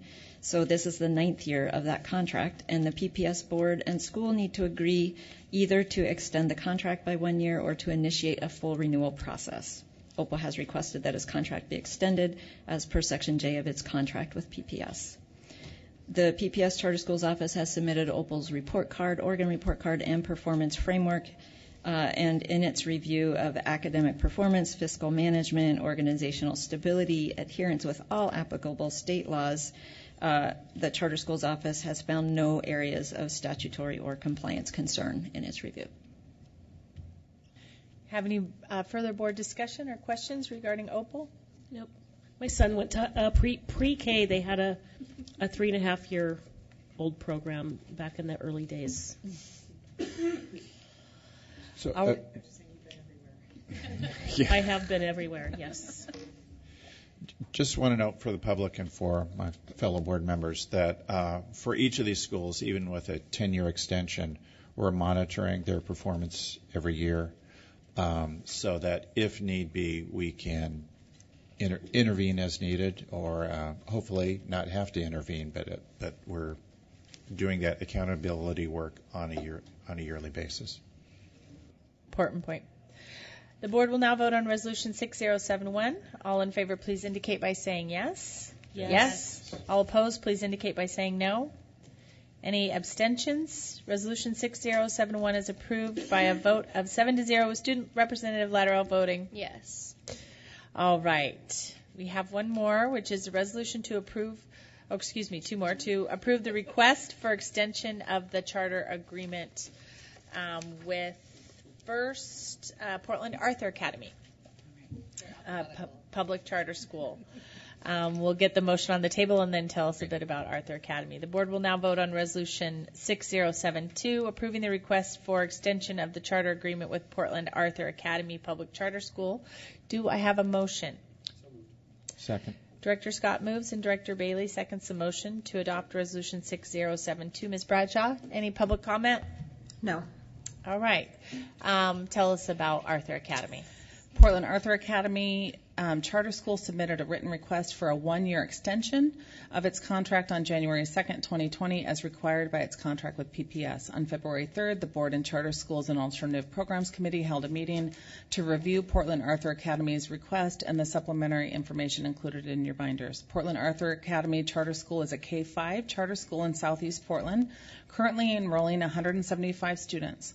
The school uses a research-based direct instruction model that focuses students through a highly organized incremental curriculum and ensures they master each skill before moving on to the next. Portland Arthur Academy is one of 6 Arthur Academies in the greater Portland area, which share a common curriculum, a single board of directors, and a central administrative office. Portland Arthur Academy is also operating under that flexible term 5 to 10 year agreement, is also in the 4th extension of that term, as was Opal School. And again, this is the 9th year of that contract for them. Portland Arthur has requested that its contract be extended by 1 year. The PPS Charter Schools Office again submitted the Oregon report card and the performance framework for Portland Arthur Academy and found no areas of statutory or compliance concern in its review. Any board discussion or questions? It's just fascinating to see the different approaches in these schools. Arthur Academy in particular, that's different. Yep. I've told this story before, but I visited Arthur Academy and Opal School on the same day, and their practices and their pedagogy couldn't be any more different. And in both environments, kids were learning, kids were engaged, kids were joyful. It was really kind of incredible to see these very different methodologies all achieving pretty great results in terms of student learning. So the board will now vote. Oh, I'm sorry. Did you have a comment? Okay. The board will now vote on Resolution 6072. All in favor, please indicate by saying yes. Yes. Yes. All opposed, please indicate by saying no. Any abstentions? Resolution 6072 is approved by a vote of 7-0 with Student Representative Latterall voting. Yes. All right. Now we move on to a request for renewal of the charter agreement with Portland Village Public Charter School. We'll get it moved. The board will now vote on Resolution 6073, resolution approving renewal of the charter agreement with Portland Village School. Do I have a motion? So moved. Directors Bailey and Director Scott moves, and Director Scott seconds the motion to adopt Resolution 6073. Do we have any public comment? No, sorry. Okay, it's all right. Is there any board discussion on this resolution? Or excuse me, can you please tell us about our friends at Portland Village School? Sure. Portland Village Public Charter School submitted a written request for charter renewal on January 2nd, 2020, in accordance with the charter school renewal process outlined in statute. At the same February 3rd, Board Charter School and Alternative Programs Committee held a meeting to review Portland Village School's renewal application and supplementary information included in the binders and online.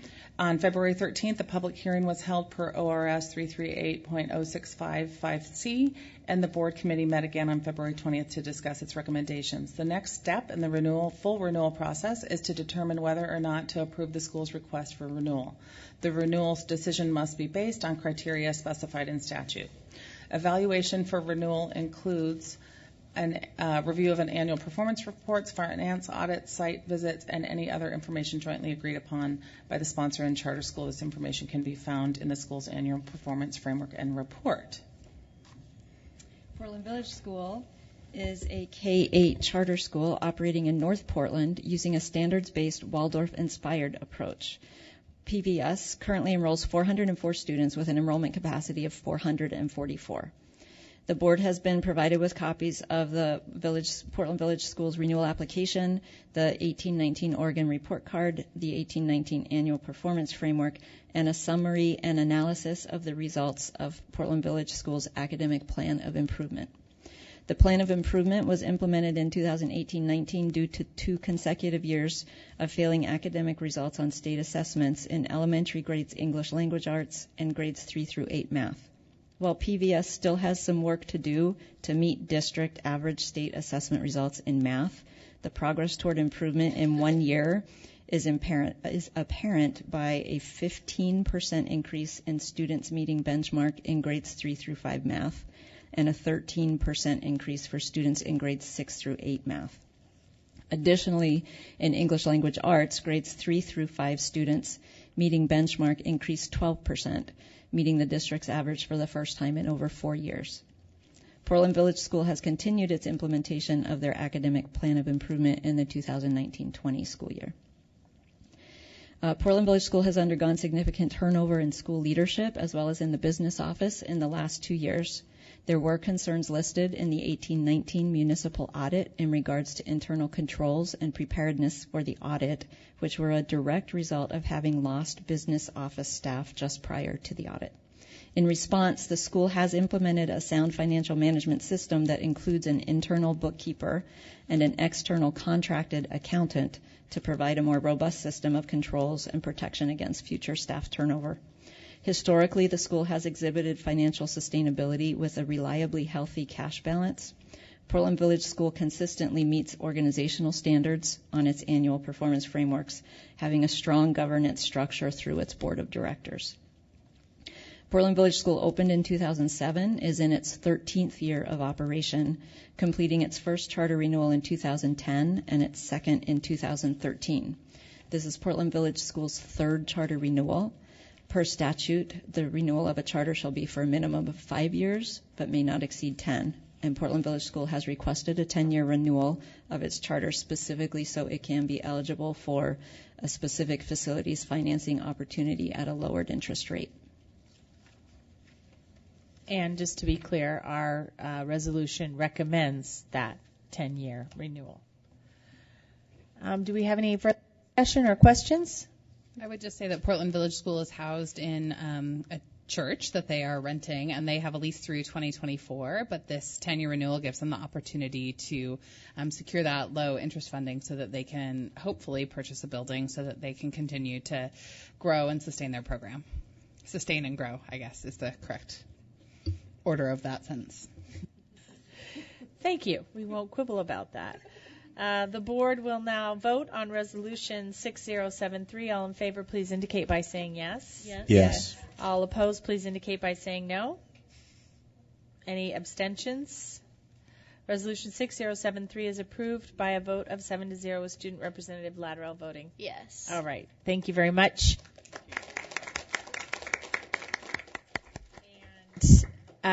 Again, really great staff work. These renewal processes are very labor intensive. And I also want to commend Director Lowry for her stewardship of this process through our board committee. She did a fabulous job, and she's good at everything. It's always a great opportunity to learn more about what's going on in our charter schools, and I'm going to make which is, as a district, our intention is to use our charter schools as laboratories to help us learn and to learn from the things that are working for their students in these smaller environments. So we have had some discussion recently about shared professional development with our charter schools. So I hope some more of that does take root.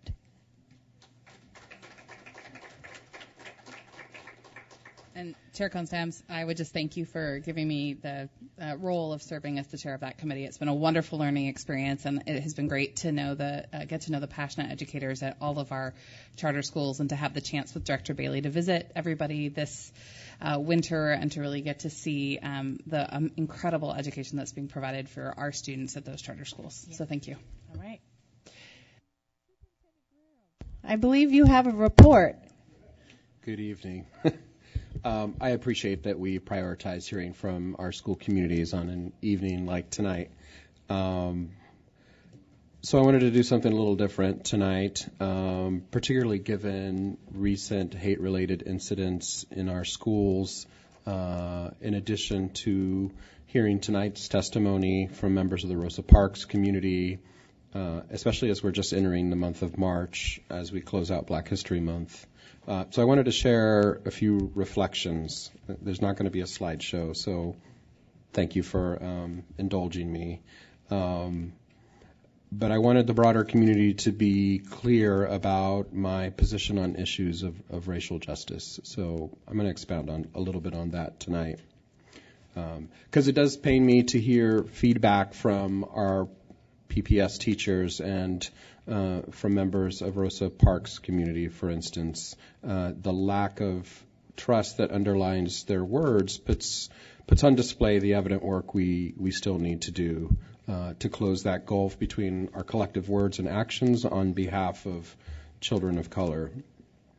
The commitment I bring to the students of Rosa Parks and in every underserved school community is that children of color and their parents deserve and have the right to expect that each day in school is affirming of our students' identity and that they feel that their culture is valued, that we ensure rigorous, culturally responsive instruction is provided, that as educators we demonstrate care for their academic, social, and emotional well-being. My commitment requires that students' needs are centered in the conversation. I commit that the proposals brought before the board are developed by leaders who share this viewpoint, who bring their relevant experience, and who work tirelessly to achieve these ideals. This is the culture that we are trying to build. Transformation work is complex, and by definition involves real change. And there may not always be unanimous agreement. The opportunity we have is to build relational trust by demonstrating strategic actions and improved outcomes. And the opportunity to build trust exists by continuing to work together against many of the often larger forces working against us. Last week, I reported on the highlights of our district's celebration of African American culture. Our leaders, our students, we need to keep celebrating Black excellence in PPS all year round. It's important. And it's tough because Oregon and Portland have a unique history. This district has a mixed track record in being able to deliver an educational experience that produces equitable outcomes for students of color. It's an environment, and particularly at this moment in our country, where students of color continue to experience or be victim to hate incidents in our schools. These are eerie, painful reminders of the acts of racial terror of our past, and they're indicative of the racial injustice our students, families, and staff of color face today still. When we are confronted with addressing these acts of hate, I know that it is not representative of the talent and gifts of our students and educators of color. And there are many places where this excellence is evident, and places where we're making progress. I want to affirm the strong leadership, and we've often highlighted them just in this past year, just to recall our memory of people like Mercedes Munoz, our Teacher of the Year in Oregon, Principal Chris Frazier, new Community Engagement Team member Shanice Clark, Principal Curtis Wilson, Lincoln Assistant Principal James McGee, a key HR talent recruiter Loretta Benjamin Samuels, Jeffrey McGee, Camille Idedebo, and many, many more. And I also want to point out that our student leaders continue to grow in their own voice and leadership. We have examples around our offices all the time. Mr. Tay Viandre, if you're still here, who's always around bugging us about what we can do better. He might be upstairs. They like to wander around. Yeah. Not the best practice. I have some spreadsheets he could balance out for me. Jamari, Athili, Tiana Haley, Faisal Osman. These are just of the few of the names we get the opportunity, when we're not in schools to see around, who I appreciate for their feedback, so that we might listen to them, so that we might continue to identify more effective ways to continue elevating student voice and perspective. For me, these are small and big examples of leadership and Black excellence, and they're living proof of the resistance. The charge before us as the district's leaders, which we fully have embraced, is to reimagine a school system so that it serves every student, especially Black and Native kids, in a way that public education was never actually designed to accomplish. We've made much progress in a short amount of time to both set a foundation and begin to rebuild the system better designed to serve us. Yet I know that to improve, to transform, to innovate, to reimagine, and provide the best possible educational experience for students of color, we have to confront, we have to talk about the pain and suffering often caused by the system. A system that produces inequity and that to this day is the site of reproductions of terrible symbols of racial hate and terror. They happen here in Portland. As I talk to my colleagues embarked on similar work around the country, they face them too. We cannot get outside the shadow of the system unless we can integrate our ability to resist and create pockets of equity. We have to face our failures and commit to working together to build and create a system without oppression. Because as James Baldwin once said, one of my favorites, not everything that is faced can be changed, but nothing can be changed until it's faced. When we take both our potential and our failings, we arrive at the nexus of who we are. It's in that spirit that I want to urge us as a collective to face what is happening in our district and our community. Let me give you some current examples. Nooses continue to be found in our buildings. Graffiti with disturbing imagery and the N-word have been written on our walls. Our indigenous students are traumatized by images that glorify depictions of colonization. Our Asian students and their parents are being victimized by fear of xenophobia. There are concrete examples of every one of these just in the last week. How are we building our understanding in order to move forward? For the past 4 months, several leaders and teams throughout the district have engaged in deep racial equity and social justice professional development, partly to review the racial legacy of our country, but also to study the racist patterns that show up over and over again, and that are often entrenched in school systems across the United States. We know that we've inherited an institutionally racist system, and we're examining head-on ways in which culturally racist narratives and beliefs show up in policies, practices, and procedures, because they still do. And no matter what we are told, no matter how much we might wish it so, racism still very much exists. Institutional racism continues today to create barriers and hold people back. We must examine ourselves and our system every day to ensure that we are not part of the problem.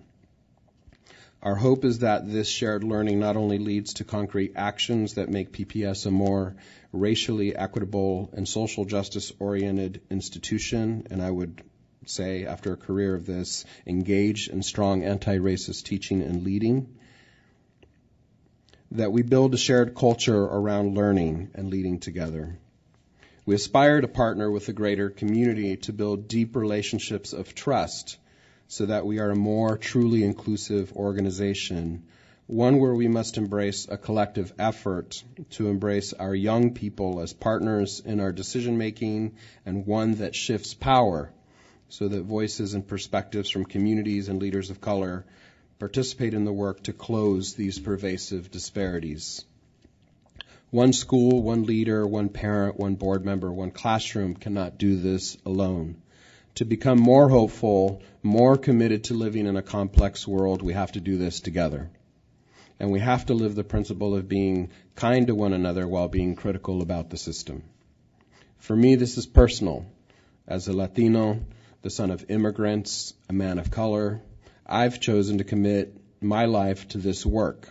And I live in a community where the beneficiaries of our racist system call into question my commitment and moral courage to lead racial equity work.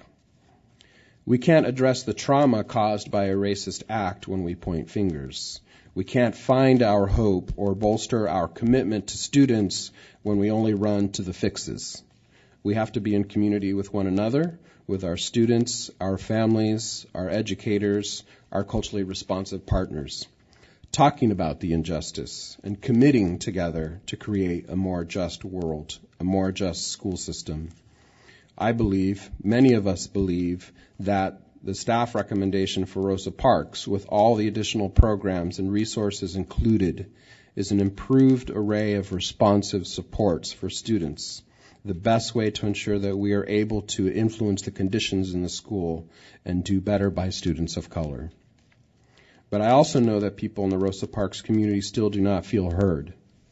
No matter the structural plan for the school or what calendar we use, we share responsibility for continuing to find ways to bring us together so that we can fortify the relationship between district leadership and the school community.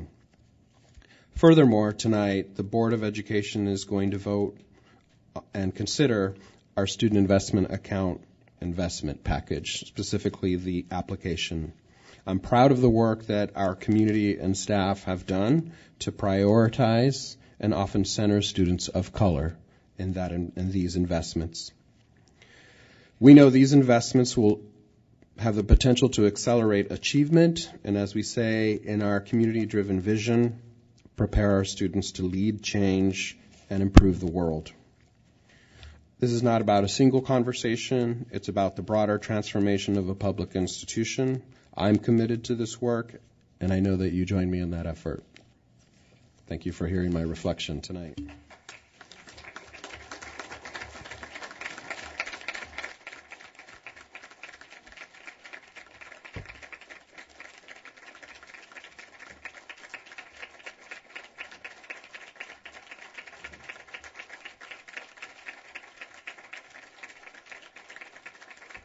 Thank you for your support.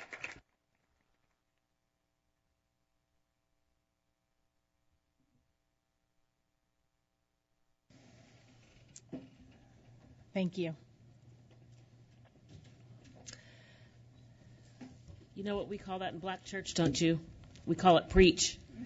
I really appreciate you sharing those reflections with us. They're personally meaningful.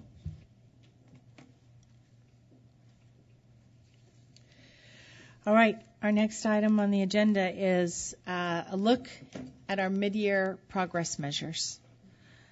In October, our board adopted 3-year goals that outline a set of academic milestones that hold ourselves accountable to increase student outcomes for students most historically underserved in our district. We are committed to making the system shifts required to better support our students, educators, and leaders to improve student performance, even when those decisions are difficult.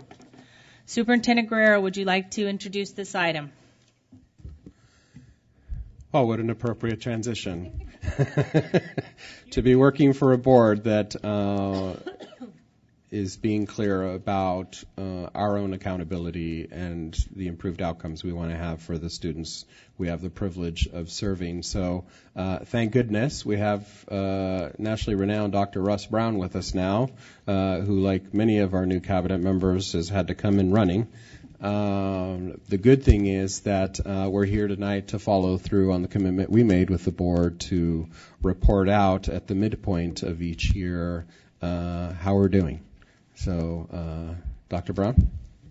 Thank you very much. Thank you. Chair Constam, Vice Chair Moore, Superintendent Guerrero, members of the board and community, pleased to be here this evening. Tough act to follow. Thank you very much. That being said, I am pleased to be coming back to present a mid-year update. We had promised the board and the community to not only talk about the board goals, but also update periodically on a series of progress measures as well. So in October of 2019, the Portland Public Schools Board adopted a series of 4 board goals that were informed by the community engagement process that led to the Portrait of the Graduate. As you can see, our goal, our vision for the system is to produce graduates that are compassionate, critical thinkers who are able to collaborate and solve problems and be prepared to lead in a more socially just world. The goals that have been outlined by the board work in a ladder. They act as a series of rungs towards this ultimate vision, and have been informed by that. 3 of the 4 goals, and I was really pleased at the time that the board was so bold to take 3 of the 4 goals and make them racially explicit in terms of their outcomes, and to outline those as students move forward towards this portrait. The first of those rungs on that ladder is that transition from learning to read to reading to learn. And it's such a critical transition for students to be successful further in their educational process and to be able to fulfill that potential of a portrait of a grad. As you can see, the 3rd grade reading goal is the first of the racially explicit goals. Last year, when we were looking at this data, only 44% of our historically underserved students of color were meeting growth, and we were projecting to move to 60% to meet or exceed growth by the spring of 22. Now, as you'll recall, as we moved into December, we talked about, well, what could be some mid-year progress monitors for that? And what we decided to do was to focus on winter map and where we are at the midpoint of the year. And the winter map is highly predictive where students are going to end up on SBAC. It's also highly predictive where they're going to end up in the spring on MAP. The expectation was that 45% of our historically underserved students of color were going to meet or exceed their growth expectations in the winter map. As you can see, this progress measure is on track. 47.3% of our students have met or exceeded growth expectations at this point in time. So the first of these is much in line with what we expected. I think you're going to hear this sort of resounding theme that, you know, these mid-year progress monitors, they're formative. They sort of let us know, are we in the ballpark of where we expected to be? I think you're going to hear me say again and again, we're about where we expected to be when we put these forward. The second of the goals, again, racially explicit goal, is around 5th grade math. And again, We focused on fifth grade math because it's a set of essential skills for students to be able to move on and be able to access advanced mathematics later. And again, when we're looking at our historical data, 41% of our students, our underserved students of color, were meeting or exceeding growth targets. And again, to keep up, you have to be at about 50%, so gaps were actually widening.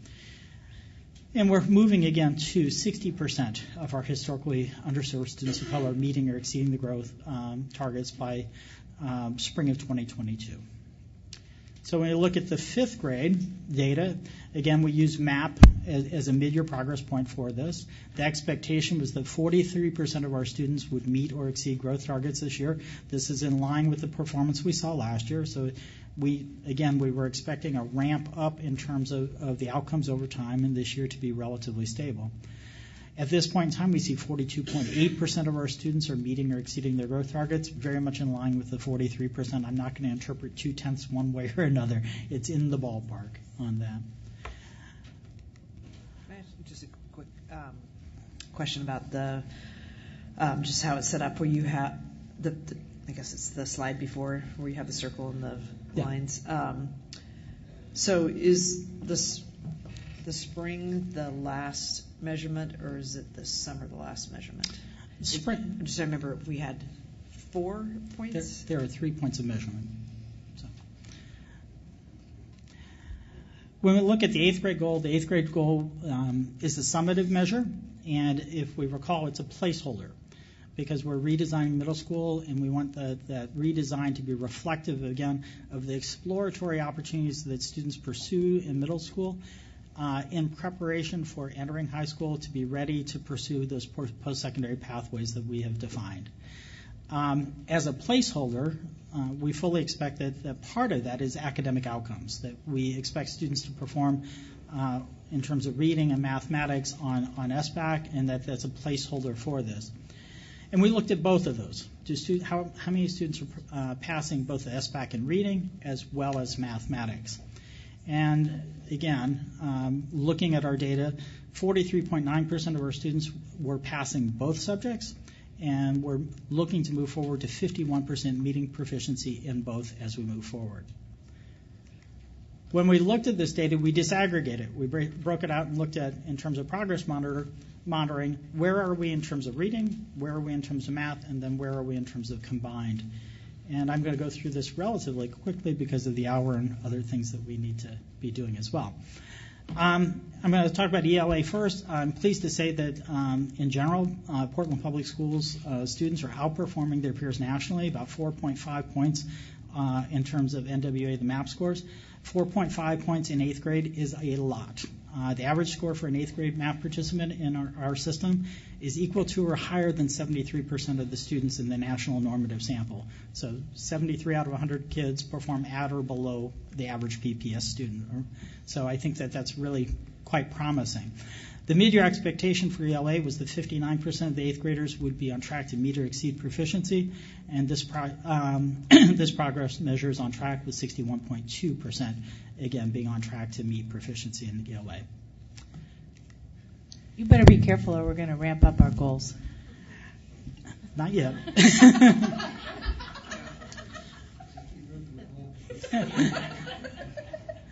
I've seen that before. Let's not do that. Again, in mathematics, our students are outperforming the nation again. And this is unique for mathematics because this is the first grade where we see that. Outperforming the nation by about 4.1 points, that is, again, quite a lot. And again, our students on average are outperforming 67 out of 100 students in the country. It's quite impressive. Mid-year expectation for mathematics was that 42% of our eighth graders would be on track to meet or exceed proficiency. 42.1% are at this point in time. Yeah, I see the question mark. How is it that we've got 67, we're ahead at 67% in the country, but we're only projected to have something less than 50% of proficiency? And I'm asked that you humor me on a little statistics thing here, but I think it's really important for our community to understand the shift that occurred when we went to the Common Core. So the SBAC, the Common Core threshold for career and college readiness, is not the historical proficiency. If you look at the average score for mathematics around the country, The score on the RIT is 229, and that's the 50th percentile. Our distribution is at 233. It's at the 67th percentile. It's shifted over. The vast majority of our kids are above the median. The cut point for proficiency on SBAC is at the 72nd percentile. So over half our distribution is below that. The cut point for proficiency is extraordinarily high in 8th grade for mathematics. And it's just, I think, really important for us to be aware of that and for the community to understand that this isn't your grandkids' proficiency. This shift to career and college readiness, which I think is ultimately in line very well with our expectations for post-secondary readiness in high school, is quite a shift in expectation. It is well above the average. And again, at the 72nd percentile, 7 out of 10 kids around the country are falling below this cut point. And the fact that we have them close to half of our students meeting this threshold is really rather impressive for our kids. Just to clarify, so while you're saying it's a high bar, you're also saying, I thought I heard, that it's the right bar for college and career readiness and being prepared for high school? I believe that, again, monitoring to be on track to meet the cut point for the PSAT or the SAT, I believe, is the right threshold. 72nd percentile is actually probably a little high for that, but in spirit, this idea that we want to have a higher bar and we want to be moving towards this, I think is really important for the board and the community to understand that. It's also important to understand in the context of moving student achievement, these shifts for moving an entire distribution of scores don't happen overnight. If we look at NAEP scores around the country over time, they move gradually. This sort of shift is going to take time. So finally, when you put these together, the on-track measure, which combines both reading and math, it was set at 40%, 39.3% of our students are meeting that threshold right now. And again, that's the combined reading and mathematics is the limiter there. And part of that's because it's such a high bar. Finally, the post-secondary readiness goal, which may be the one that I found the most exciting of the lot, was looking at, again, Portland Public Schools graduates and how they could demonstrate in one or more pathways that they're meeting some sort of post-secondary readiness. And specifically for our students of color, that roughly half our students of color are meeting one of these criteria right now, and we want to see that move to 56% by 2022. We are still committed to the arts and weaving arts into that, as well as adding the testing requirements as we move forward. But we can't measure that expectation for the arts until we have the consistent opportunities in place. Exactly, but we're building, again, the pathways to be able to talk about what that means. So just as a reminder for the board and community, we looked at students who successfully complete 3 or more AP classes with a C or above, or 3 or more IB classes with a C or above, folks who complete a CTE pathway, or students who complete 3 or more dual language courses with successfully, or students who meet the seal of biliteracy. At this time last year, 57.8% of our students were on track to meet one or more of these criteria. At this point this year, 59.4% of our students are on track to meet one or more of these criteria, which I think is quite promising. In terms of our historically underserved students of color, last year at this time, 46% were on track to meet these criteria. At this point, 44.1% are on track to meet one or more of these criteria. So I've buzzed through this fairly quickly, and again, my suggestion would be that, given that this is the first time that we've looked at this, in our first set of interim progress measures, we're not at the end of the year yet, it's not summative. These are largely consistent with expectation. Some are a little higher, some are a little lower, but I don't know that I would interpret any of these. I wouldn't get excited in either direction about these. I think this is where we expected to land, and that's what we're seeing at this point. Now, happy to entertain questions at this point in time. Thank you.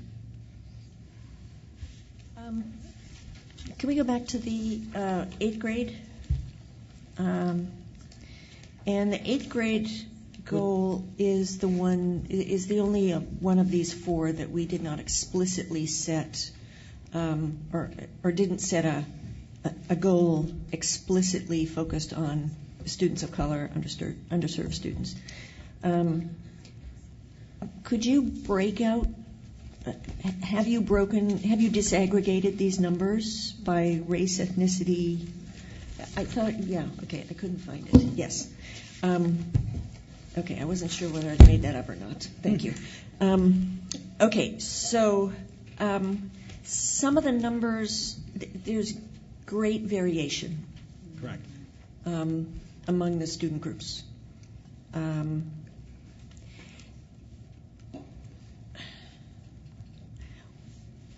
What do you make of that? So one of the things that we committed to do, that the board identified 4 goals, and we have been working through and reporting out on those goals. We did agree, however, to report out the data disaggregated for each of those 4 goals. I think in part for us to be able to reflect upon those disparities that we see, and we may over time choose to adjust or rethink some of that.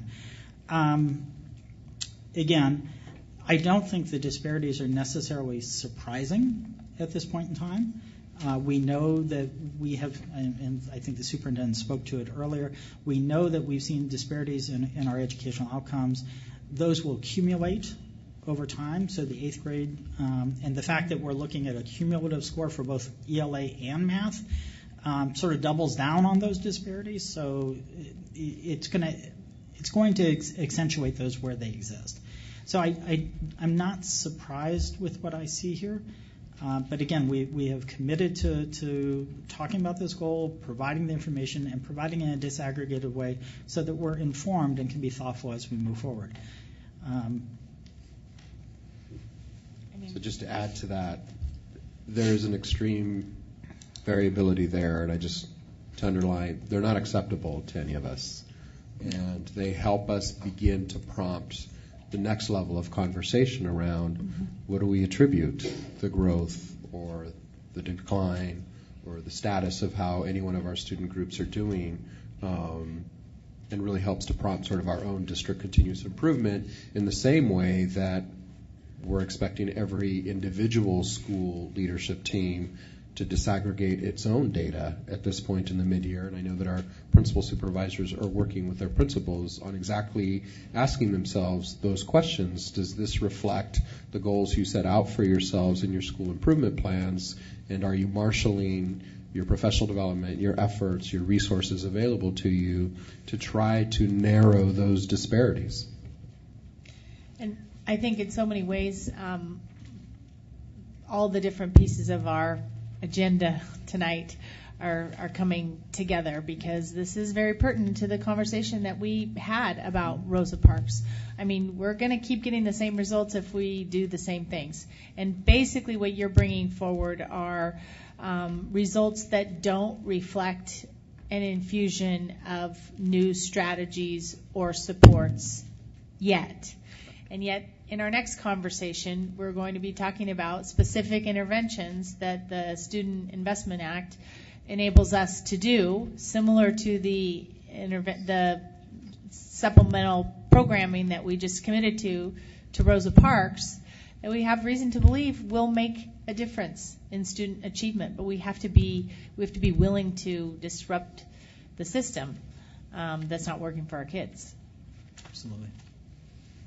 I think that's exactly right, is having an actual package of strategies that we can begin to work on actual execution and implementation with fidelity across our schools. Can we then begin to reflect on whether those are high leverage or not? Are they impacting student learning in the way that we're hoping? And so that's true. So, to Dr. Brown's point, sort of what you're seeing is sort of in some ways reflective of what we kind of unfortunately are expecting in many ways because of the historical lack of targeted supports and interventions in many cases. When a system doesn't have an implemented core curriculum, when it doesn't have an apparatus for professionally developing its educators or its or its leaders. And so as you begin to put all those systems in place, let alone build a balanced assessment system to even have data literacy driven conversations, these are the building blocks of high functioning school districts. So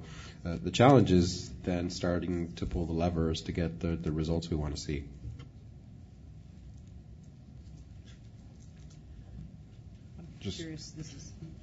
Wanted to say thank you for both the breakouts and the absolute score, along with the growth percentiles as well. That's very useful. And we're as I visit schools and look at classrooms and talk with principals and teachers, and we're in the baby step mode in a lot of ways in terms of teachers learning to use the mid-year assessments to reflect on their practice and to make adjustments and to function in a professional learning community with their peers to align what they're doing, to be able to learn from each other. And the exciting thing for me is for next year to have more staff and more capability for the reading specialist to step into a classroom for an hour or two so that teacher, without getting a sub, can go over and observe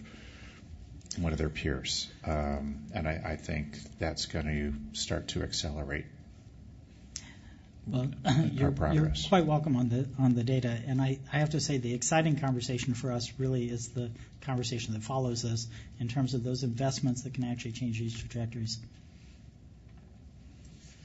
Yesterday, our central office leaders spent the morning continuing to become fluent in how to generate and filter reports so that as they go out to their school communities, they're charged with supporting, they can sit with their principals and really kind of together sort of reflect on, the outcomes that they're seeing at this point in the school year and have some of those real-time conversations and adjustments that might need to be made. And so we need to continue doing that kind of data literacy across the school district. And so I know our principals are starting to get a little bit of that, but and certainly at some point we want our parents to really feel like, there are opportunities for them to really be able to interpret the same kinds of progress measures. So, do we have generated, we talked about the quadrant scattergram around that's growth on one axis and actual proficiency on another. Do we have those for all of our schools that are using MAP now? Those are available for all our schools, and actually for each of our individual teachers who are using MAP. So they have that for themselves. Okay. Is that something that's easy to get to a school board member who's about to visit a school? And just the school level, not the individual classroom, but just as... I will take a look because the ones that I'm thinking of are set up by classroom. So and that's a little bit. Yeah, and I don't want to go there. I don't think you probably want to go there. So again, the operative word is it easy. The classroom level ones are very easy for teachers, but I'll look to see if we can get a school level one set up one way or another. Okay, thanks. So I had two questions. Maybe this is more for the superintendent. On the high school readiness goal. Or the deputy, maybe. Pardon? Or the deputy. I can have my spreadsheet out. You got the spreadsheet on one side and the data on the other, so I can predict, because they're the same conversations I actually think this we're will having. be an easy one. Exactly. That may be a Luis question. So one of the things about the high school readiness goal, it's the one that had proficiency, but we had much bigger dreams that it not be sort of this just solely a quantitative SBAC score. And a note at the bottom that says, as part of the middle school redesign, a more comprehensive district rubric will be created. And then when I looked at the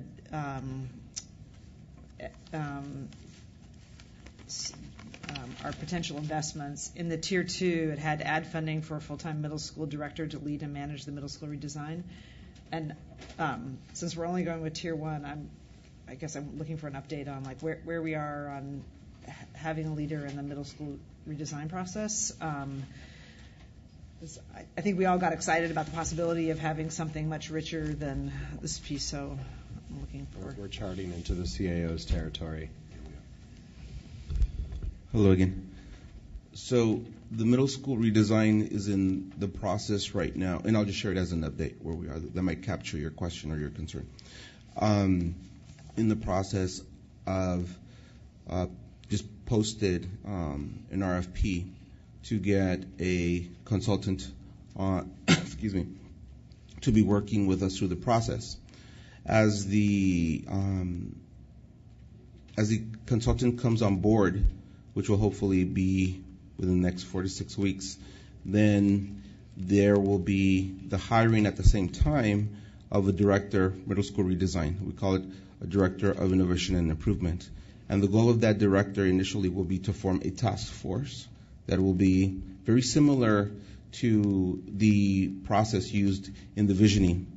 It was an opportunity to apply some design thinking strategies in the process of developing the vision plan. And so we found it rich, and so we're going to model that. Not that different than the work that is being done in the PK3 initiative. Very similar as well. But that's being led fully internally through Leslie Odell and her department. But in the middle school redesign, because of the richness and how more comprehensive we're going to go with it, the director, once the task force has been formed, is charged with creating the timeline for the next 3 years based on the concepts that up to this point have been developed within that middle school redesign. The first year, based on recommendations by the district we visited, Miami-Dade, but also the schools, districts we've connected with, and the universities, including University of Chicago's Lab School, UCLA Lab School, Los Angeles Unified School District, Houston Independent School District, Dallas ISD. They all recommended that our first stop should be empathy tours, where we spend time interviewing students about their own experience, learning from them, both those who have already graduated, those who are in it, and those who are coming to it. Dr. Valentino. Yes, ma'am. May I be really rude and interrupt you for one moment, please, so that we can say happy birthday to Maxine before she goes home. Birthday. Sorry, Max, you're turning a little red. And her birthday is this week. That could not go unnoticed. Mm-hmm. Thank you. All right. Good night. Thanks for the cupcakes. We get. Excuse me, Dr. Valentino. That's okay. My apologies. I'm being long-winded here, but since I hadn't had the opportunity to share anything with you, I'm taking the opportunity to do so. And based on that learning, we will then spend the time developing the preliminary outline for what our middle school design model would include. The guiding principles are similar to the ones in the vision plan, but what is different is that if you recall a year ago, the conversation about capstone, the conversation about portfolios, that is going to be situated primarily in the middle school, and then we're going to work outward. Where does a capstone project come from? So we have to work backwards. How is that situated in a portfolio, and where is it headed? So then eventually we will have that PK12 through line with those tools. But we're working on the concept right now. And once personnel is in place to really focus their time 24/7 on this, you will begin to see the traction that was gained initially in the conversation we had in our visits, but more importantly, that there will be indicators that you can actually look to suggest that. So while all this is taking place, we're talking to, for example, potential partners on portfolio platforms, right? Some are used already by CTE, so we're looking at those. So while it is being developed, we're already looking at things on the ground that we would begin to integrate if they seem to align and work well with what we're trying to create.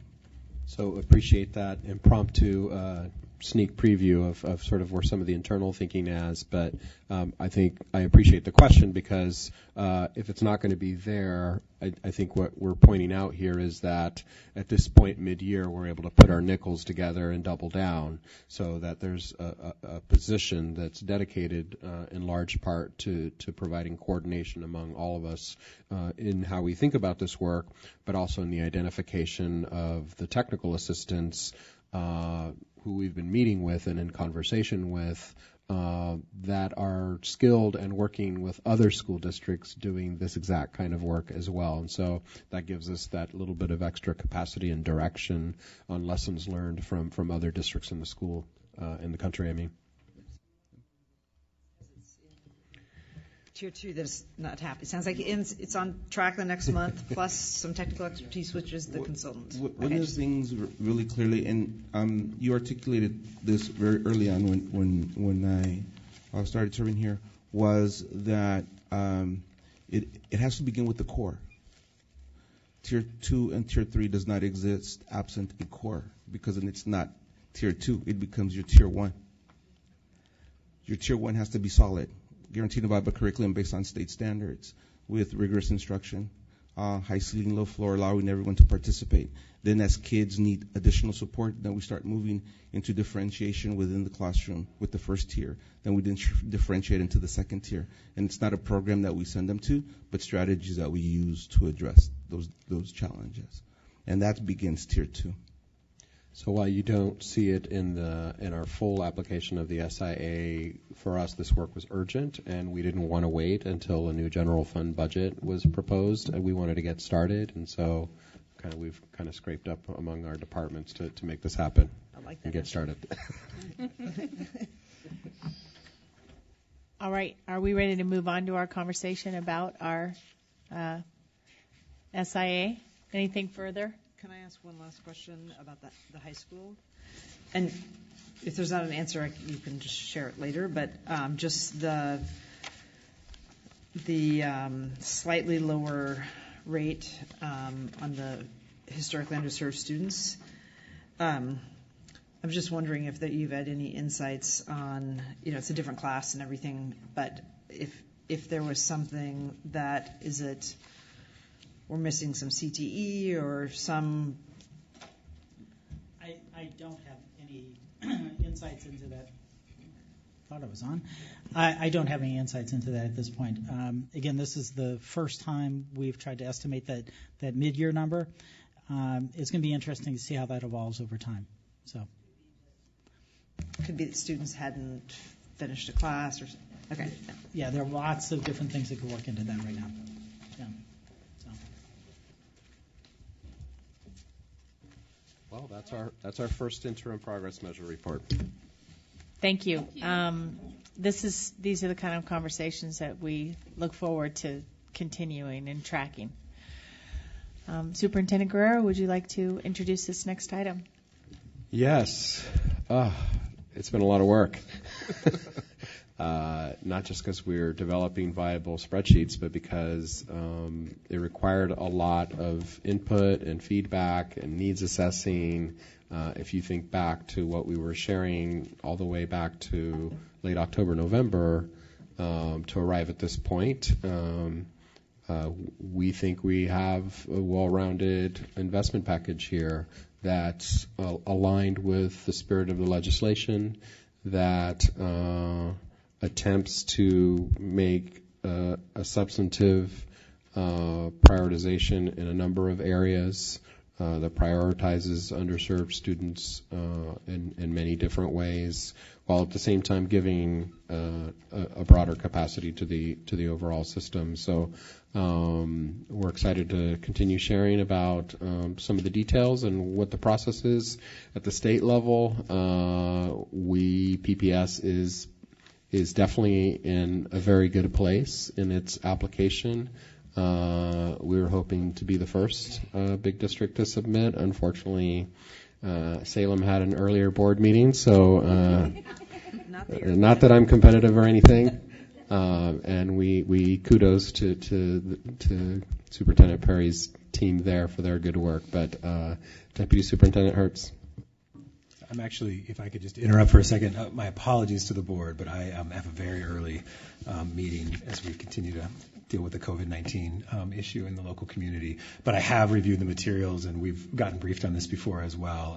And if I were here to vote for it, I would be very supportive. I think the district has put together a very strong application, and I will review the testimony later because I know we have some people signed up on this item as well. So my apologies and congratulations on, I think, a really excellent application. So Good night. Thank you. Superintendent Guerrero said earlier, we've been working on this since October, and I want to publicly thank all the staff and community partners that have worked on this proposal and bringing this forward.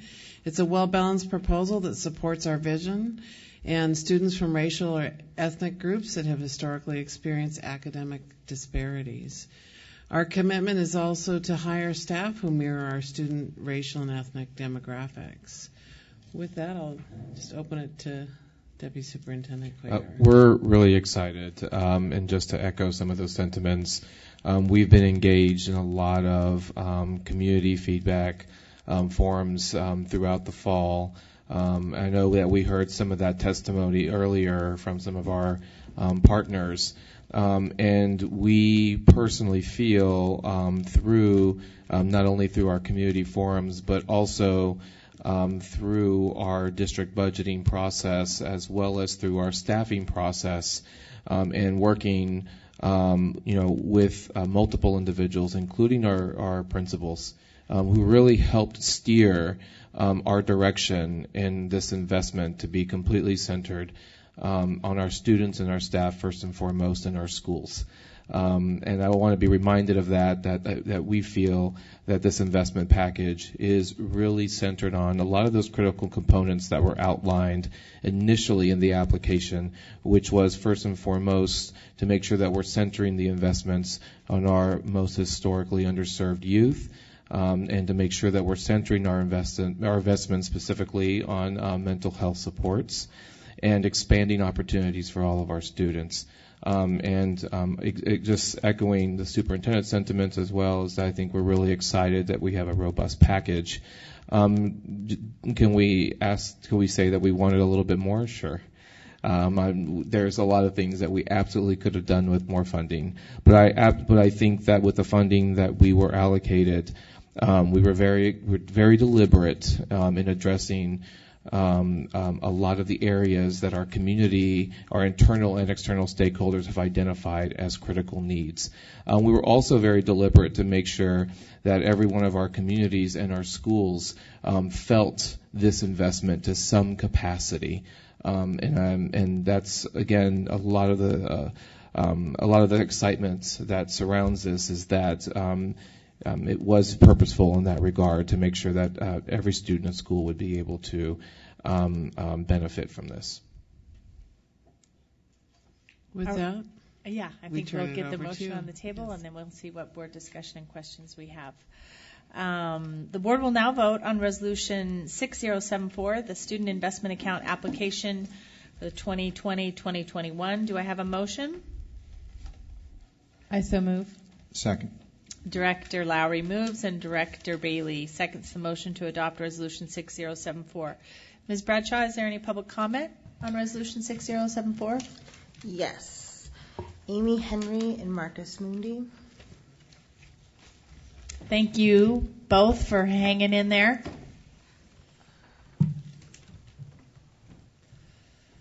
Welcome.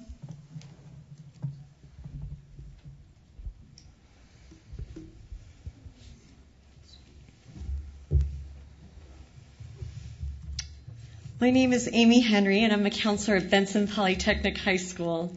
I am here representing all of the PPS counselors at the comprehensive high schools, some who are with me here tonight. We share a collective concern that we received no increase in high school counselor FTE. In fact, in some cases, there were even cuts to high school counselors despite increasing enrollment. We have observed escalating needs across many areas of our work, so we were stunned that a decision was made to support K-8s in the SSA without more consideration of the unique needs of high school students. We understand that K-8s were funded to 250 to 1 because of the escalation of behavior issues. However, we also have seen significant increases at the high school level. Having worked as counselors at elementary and middle school levels, a lot of us speak from experience. At the high school level, there is much more focus on graduation, and as high school counselors, we are responsible for developing an academic plan and monitoring progress towards graduation for every single student. Almost all of our high school counselors are over 300, with some counselors even having caseloads of over 375. At Benson, we have 3 counselors, and we have been tracking how many students have been coming to the counseling department. And we have seen over 1,000 visits in just the last 2 months. This does not include parent meetings, 504 meetings, enrollment meetings, and hearings. We recognize that with the Student Success Act funding, all comprehensive high schools will now have a full-time social worker. It is important to understand the highly specialized and limited role that serves in a school. It enhances crisis response and help in connecting students and families to community resources, but on no level does it replace the day-to-day work of a school counselor. In many cases, schools were already funded a 0.75 to 1.0 school social worker, so this formalized addition does not materially change our work. Rather, our schools simply are allocating the resources that have been provided to fund the school social worker to other areas. We are really concerned that the key decision makers and advocates who were at the table for this process had no high school counseling experience, something that impacts their ability to truly understand the unique challenges of a high school counselor.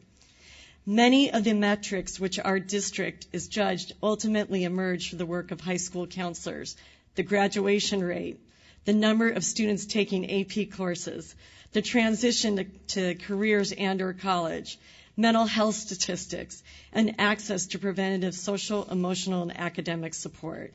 In recognition of all of these factors, we urge you to make the same monetary commitment to 250-to-1 counselor ratio for grades 9 through 12. Thank you. Thank you. Thank you.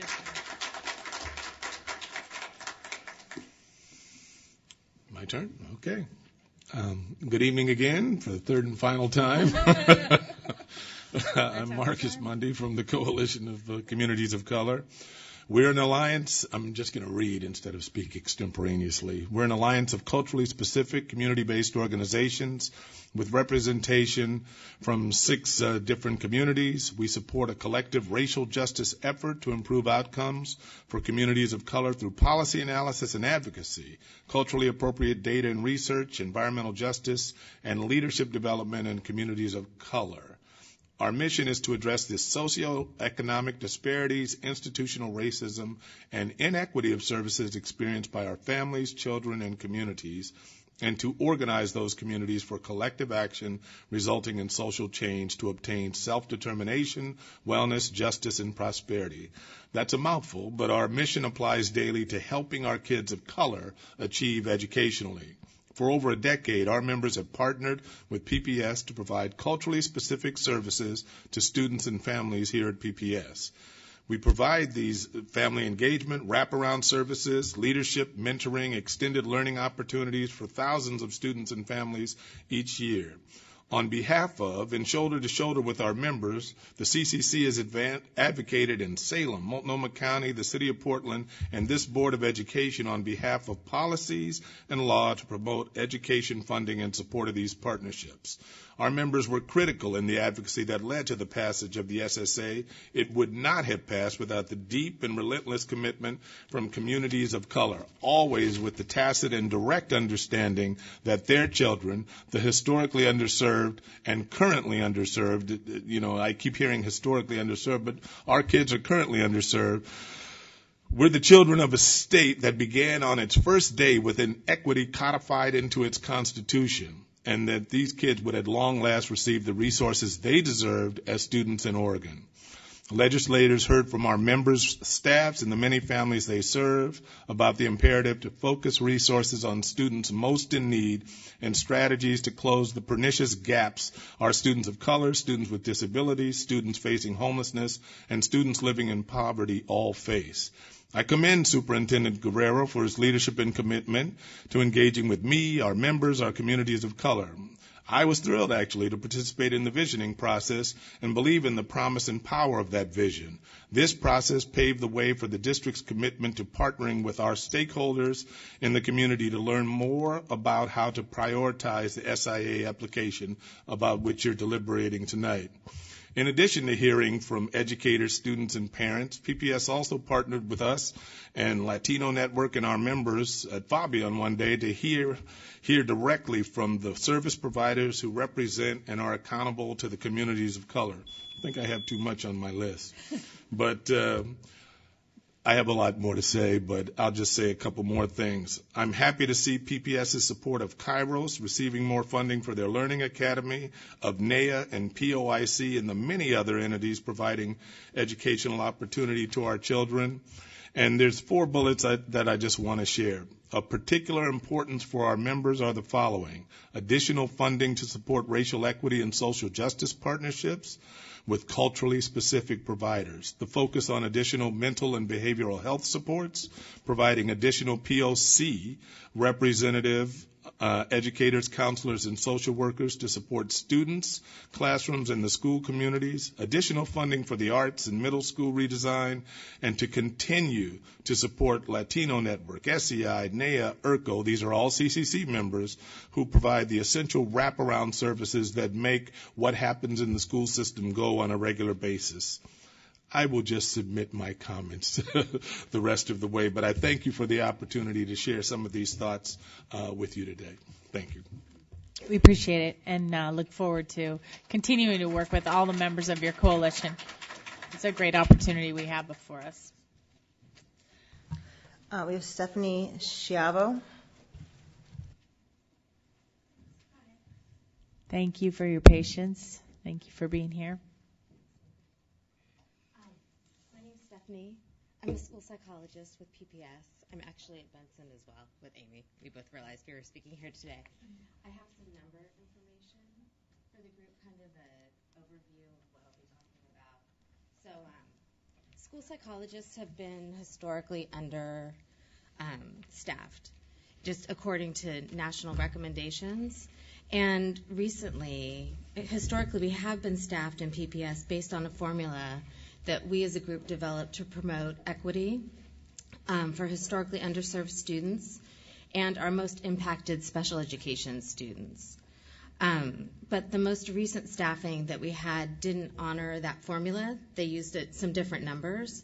And so the total number of school psychologists that are slated for our next 3-year cycle, because we work in a 3-year cycle, is exactly the same as it has historically been.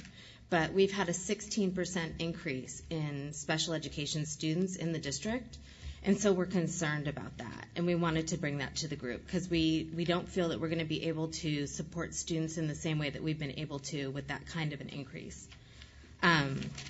So if you look on the second page, I actually blew up part of the numbers. It's a yellow graph. And you can see in October of 2018, the psych FTE allocation and the count of special education students, excluding students that are only served by the speech pathologist. And despite the increase, we actually only had a very tiny increase in allocation. And so we're requesting that we be staffed based on our formula as opposed to based solely upon the numbers. And that would serve 2 purposes. We feel like we were already staffed at a level where we couldn't get cut back anymore and continue to really serve the students well. And then also the cuts, the way that they were made, if you look on the next page, it's very tiny, and I apologize for that.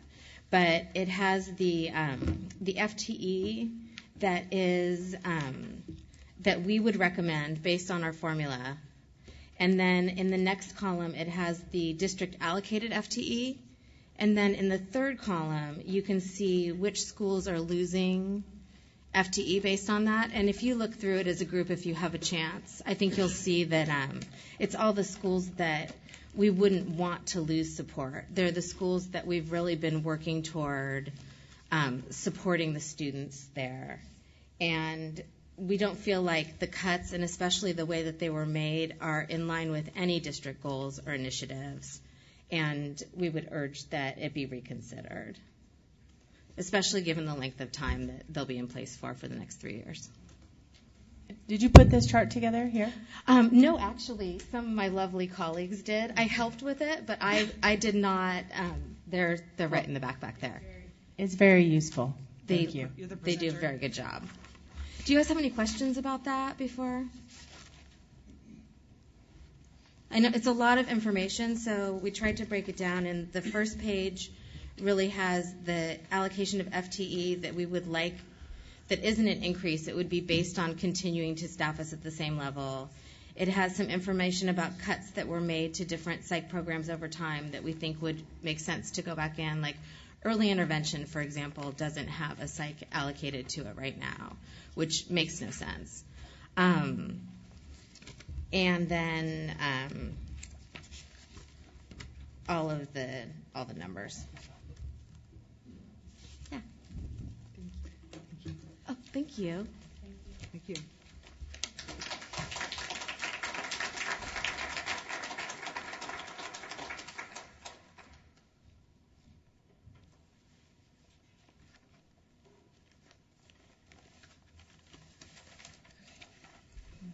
Excuse me.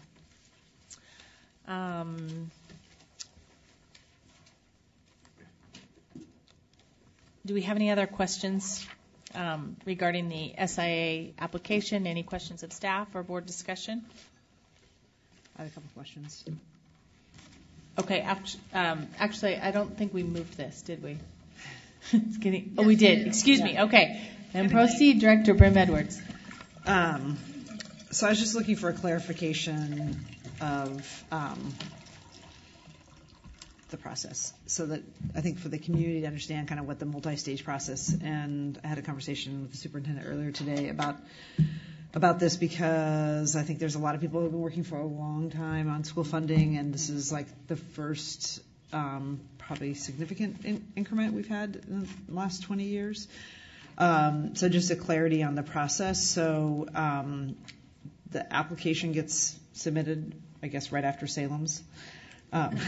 Sorry. After your vote. Not to rub it in. And it goes in this template.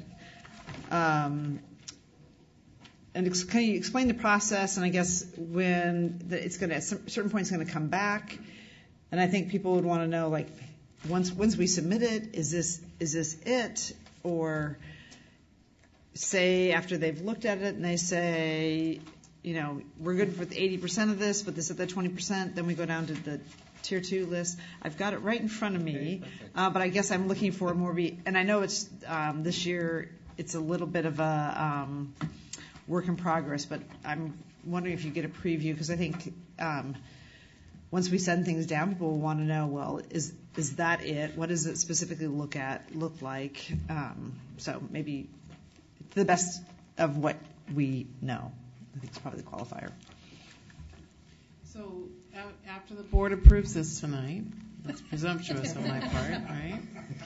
Then we would submit it to the Oregon Department of Education, and then they go through a vetting and a process, an approval process, and then it would come back to us. It could mean that we would need to make some shifts along the way, right?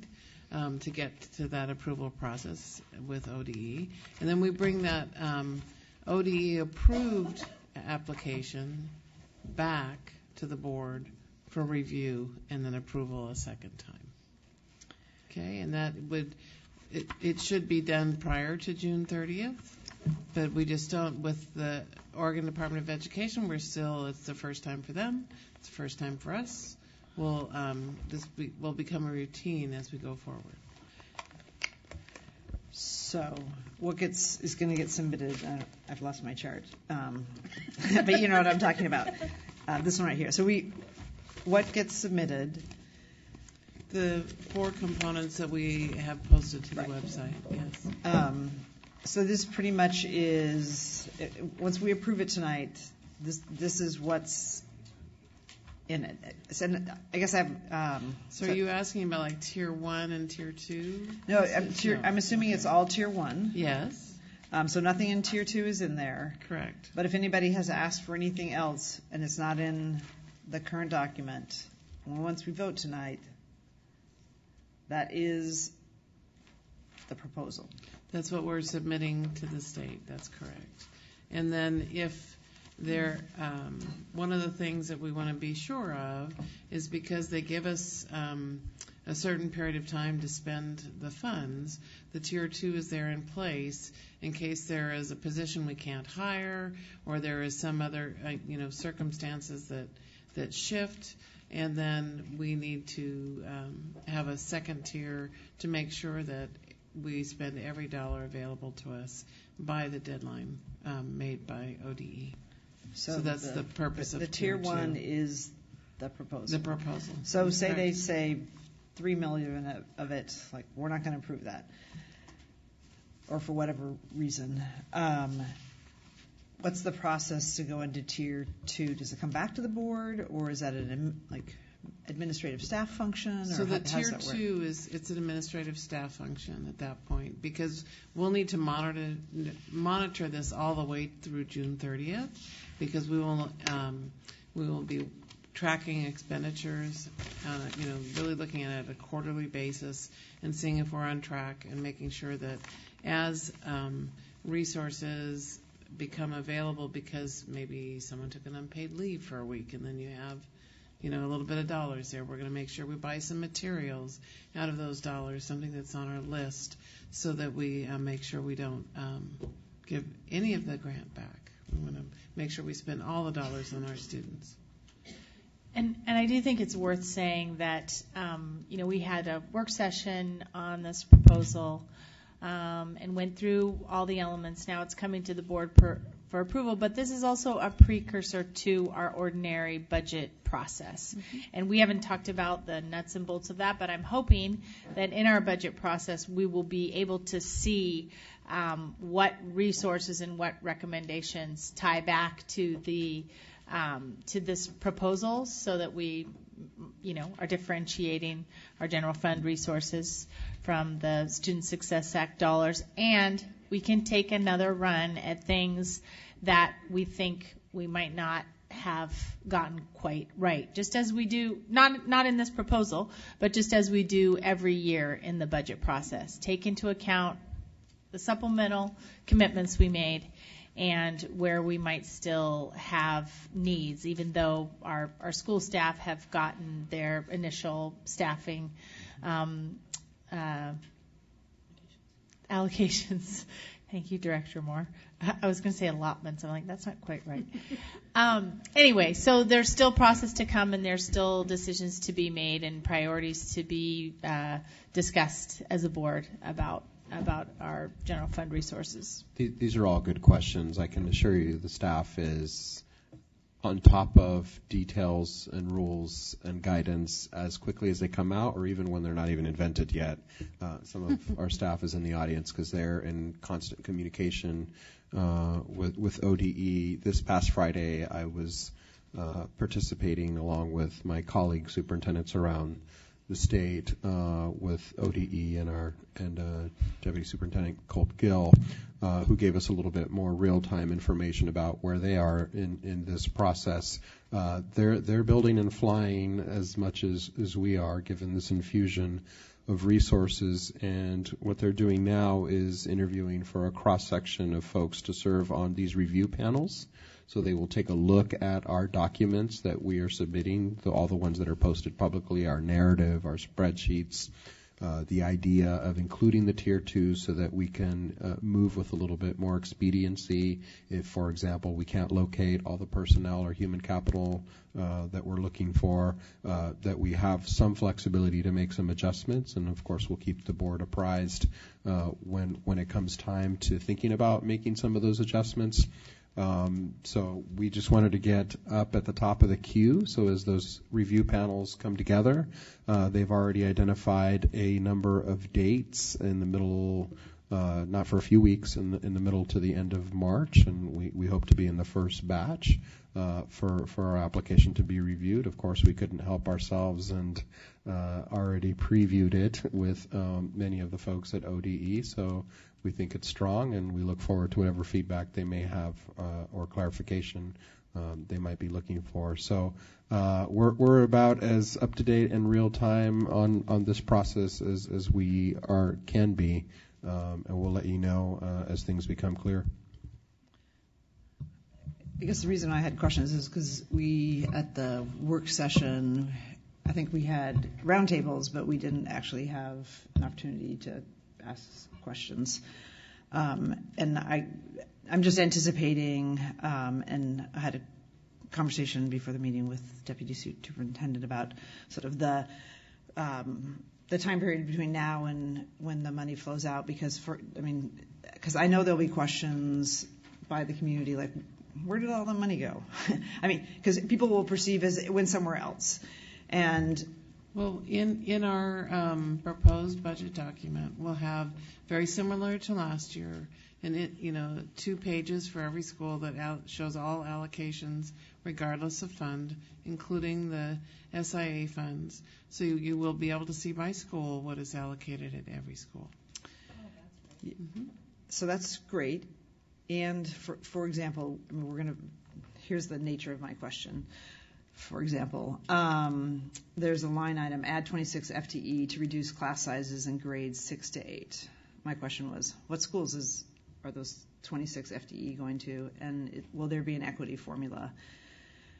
And the answer was not like which schools they were, but like it's going to be determined by enrollment. And I guess I think there will be an expectation from our community, and we'll need to be able to account for where the FTE went, because people will look, and board members as well, of, where is this? Because we're not going to get another $1 billion for sure. I don't think in the next couple of years. So where has it gone? What specific schools is it? What lens are we using? I had another question, but I can't move the chart. But also related to the middle schools, and some of the FTE looked like it was going to the middle schools, but there wasn't a similar allocation to the 6/8s that are in the K/8s. So I guess what I'm asking is, between now and when it comes back to us, are we going to see that level of specificity before it gets into the budget document? We will be able to share it with you once we've rolled up the budget into the budget document. That's when we'll be able to show the detail by school and how everything is allocated. We don't have that. We're still inputting that into the system in order to create those reports that you're requesting. And will we have that when it comes back again for the second? It looks like it marries up with the budget process. We don't know exactly when the state will be returning it to us, so it's hard for me to answer that.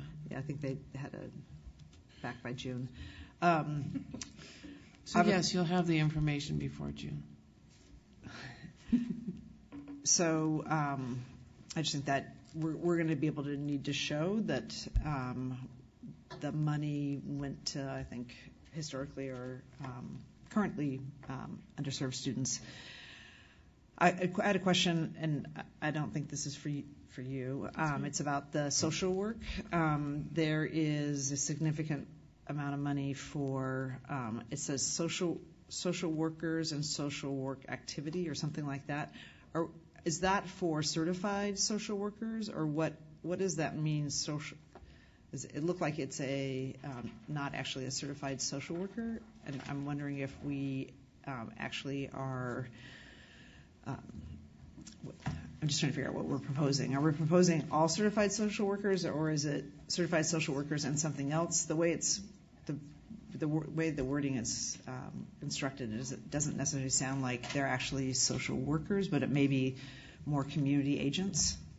Right. So I'll call Brenda down here, but you're right, because that's called the conditional flexibility in terms of how we're focusing on mental health supports for students and so there is some flexibility with those 0.5 specifically in terms of what that can be utilized for, to answer your question, but I'll let Brenda kind of go into more detail around what is contained within that conditional flexibility for schools to use. Good evening. So what we have done is we have allocated social workers, licensed social workers for our high schools. And then our K-5s and K-8s, we have given them flexibility based on their community needs and their school needs. And that has been in collaboration with James Loveland and Amy Rona because they're working with threat and suicide ideation and specific needs. So we have given them some constrained flexibility in regards to hiring 3 different types of personnel. So that's why it's called social work. Okay, I knew there was an explanation here. Yes.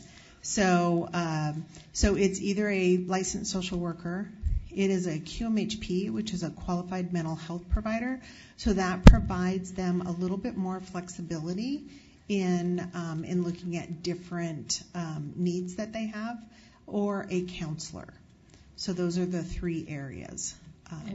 And there's also flexibility there between FTE and some contracted support, correct? Correct. Yeah. We have some schools who have already contracted with some providers, and then they just wanted to increase that FTE.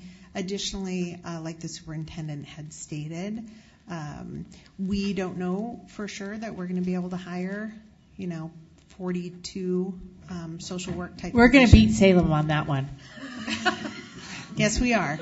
So anybody set our out bar there so watching high. at 9:55 We love our p.m. neighbors in Salem. Yes, please apply We're not for our competitive. social worker applicant pool. It's live right now. Giving a little PSA. Has anybody worked with Portland State School of Social Work? We have reached out our fingers to every social work type of entity known to James and Amy and many of our other providers. One thing I also want to state is under the umbrella of a QMHP or a qualified mental health provider, a school psychologist can also fit under that. And so I just wanted to be clear about that is one role that they can fall under that QMHP. It's different than the special ed role or the special ed hat that they wear. And so I just wanted to be clear about that. So it's some pretty defined roles. It's not just a generic, like a community agent or something like that. Not that there's anything wrong with that. I'm just trying to understand. Yes. So it is defined role. Okay. They are licensed individuals. Mm-hmm.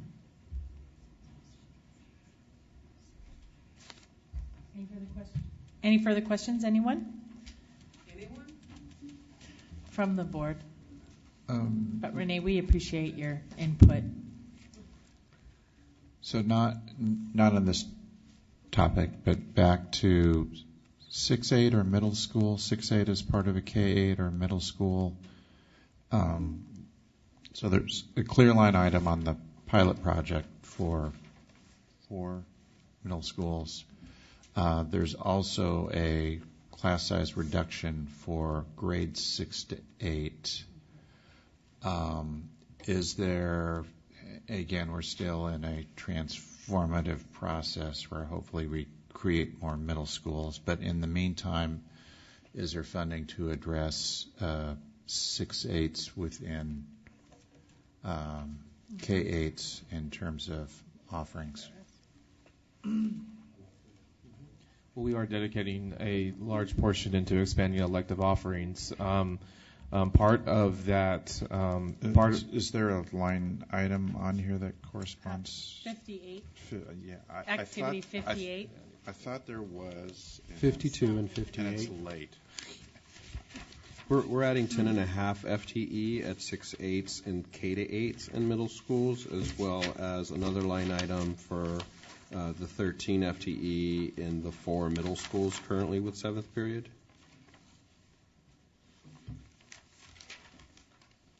Okay, so bless you. Bless you. I just saw that Seinfeld episode, by the way, but just.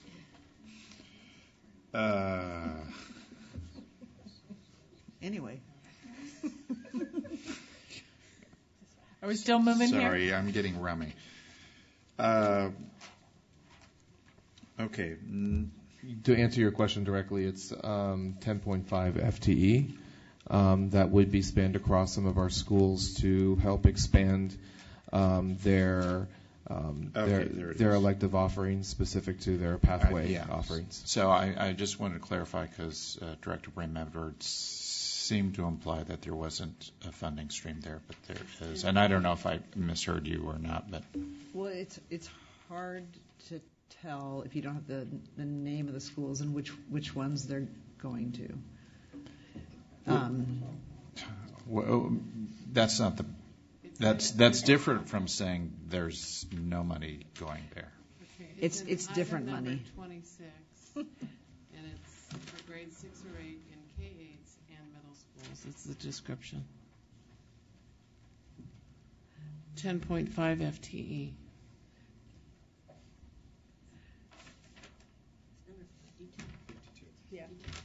And that's not including the 4 middle schools that we have on here to pilot the 7-period schedule, which we know is 13 dedicated FTE to make that happen. Right. So, say for example, I guess I was trying to get at with that is like I looked at that list and it's just like seems like Lane is.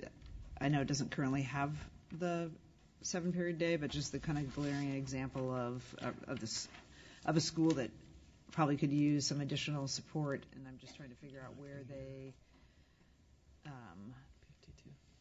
52. In a couple months, that'll come clear as to how that falls out. But there's at least a significant investment there. So, Dr. Brim Edwards, we have heard from some of the Lane team around their expressed desire to go to a 7-period. We also are approaching that the same way we approached the Beaumont 7-period schedule last year, which had to go through a staff process in collaboration with both district and PAT. So that is something that the team is looking into and exploring because that's to your point. Lane has expressed interest in that. And I guess I would be interested also, and this is a longer term, if we're switching over to a middle school 7-period day, it looks like they get 26 hours less of you get more classes, but 26 hours less of instruction, and is that something we, in each class? So you get the same amount of instruction, right, but so I guess the question of, from the academic side of the district of, are we concerned that in sort of math and language arts and science to lose 26 hours? It's not a question you have to ask now, but I think before we wholesale make the switch, it would be great to be reassured that we still think kids can get their core content in a skinnier. And I think, and I'm sorry, Superintendent, I think there are some good examples already of what's being done. I would really encourage even the board, and some of you already have gone through Ockley, Green. I was there this morning.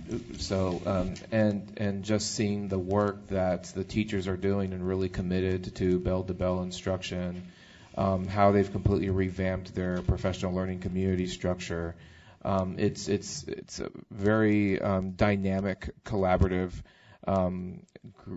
team that's been committed to making that charge, and I look at them as kind of one of the model exemplars in terms of how that could potentially look.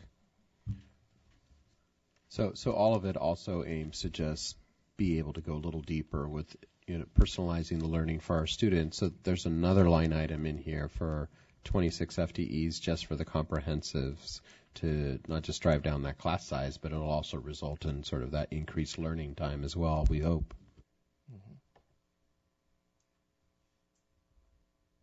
Director Moore? Can I take it up a few thousand feet? I think you guys have done a remarkable job. I was blown away when I saw even the initial draft. In the larger scheme of things, $39 million is a relatively modest amount of money, especially when we're talking about $1 billion of new revenue. And it's worth noting that so we've been talking about Tier 1 and Tier 2. The Tier 1 activities are this is where you've landed, these are the things we absolutely need to do, want to do, can do. Tier 2 is another $40 million a year worth of activities that we would desperately like to do. And I just think you've done a remarkable job. And I know a little bit about how much things cost, and you have squeezed out every nickel. And thank you. It's been really an amazing thing to watch. Can I say one other thing? And I know you're all very tired. Yeah. Yeah. I'm just telling you, it shows. You're looking tired. So we should probably get you out of here sooner rather than later. But thank you for all of it. It's been, I have heard from teachers, I've heard from principals, I've heard from parents who've taken a look at this. People are very happy. There are quibbles. We could use more money. But I'm just, I want you to know that we know how hard you've worked and what a remarkable job you've done. Thank you. Thank you, directors. Here, here. Absolutely. Kudos to, this has really been a very broad team effort to pull this off. It's required just about every department here in the central office to sort of come together, and the challenge of competing priorities and, in fact, stretching those dollars. I know they call it Tier 2 investments. They really should have called them Plan A and Plan B investment packages. It makes a little more sense to the layperson, but you can see that there are many other areas where we really want to increase our capacity there. The good thing is this is going to be a little bit iterative because there's a massive human capital demand that is hitting the state of Oregon, and we're talking about over 200 licensed new positions in these SIA monies, but that's on top of the usual demand we have in hiring staff into. So that's several hundred licensed professionals ideally coming into PPS for the start of school. And so if we can't identify any level of those, we'll seek out alternative models for providing those direct services, but we may have to go to our Plan B. We may decide to increase the allocations in those other areas that we do think and agree are also important and supportive and maintain a direct service to students. It's not a small thing to note, since you're bringing up the administrative capacity. Under the legislation, big districts are limited in the administrative indirect that we can charge against this grant, and so that's limited to $500,000. And so you're looking at the same team who has to pull off the coordination and implementation of all of this new programming. And so we took our little bit of indirect and are applying it to hiring HR recruiters. Because and the other thing that's been driving and motivating us to get this done as early as possible is it allows us to jump into hiring process in a month early almost. And so we need to sort of take every advantage that we can take. So I am thankful that the team has got us to this point. I can share with you that many of my colleagues across the state are definitely not in a good place right now. The rules are very clear. This was reiterated by ODE. March 2nd through April 15th is the window for submitting your application. If you miss the deadline, you're not eligible, it looks like, to receive any monies for the coming school year. So you could probably understand sort of the pressure that they're probably feeling right now, particularly in districts that don't have the talented capacity that you see, many of whom here in front of you now. So I know Leslie is anxious with the team to press send tomorrow morning when we get the word. And call the question. Happy to.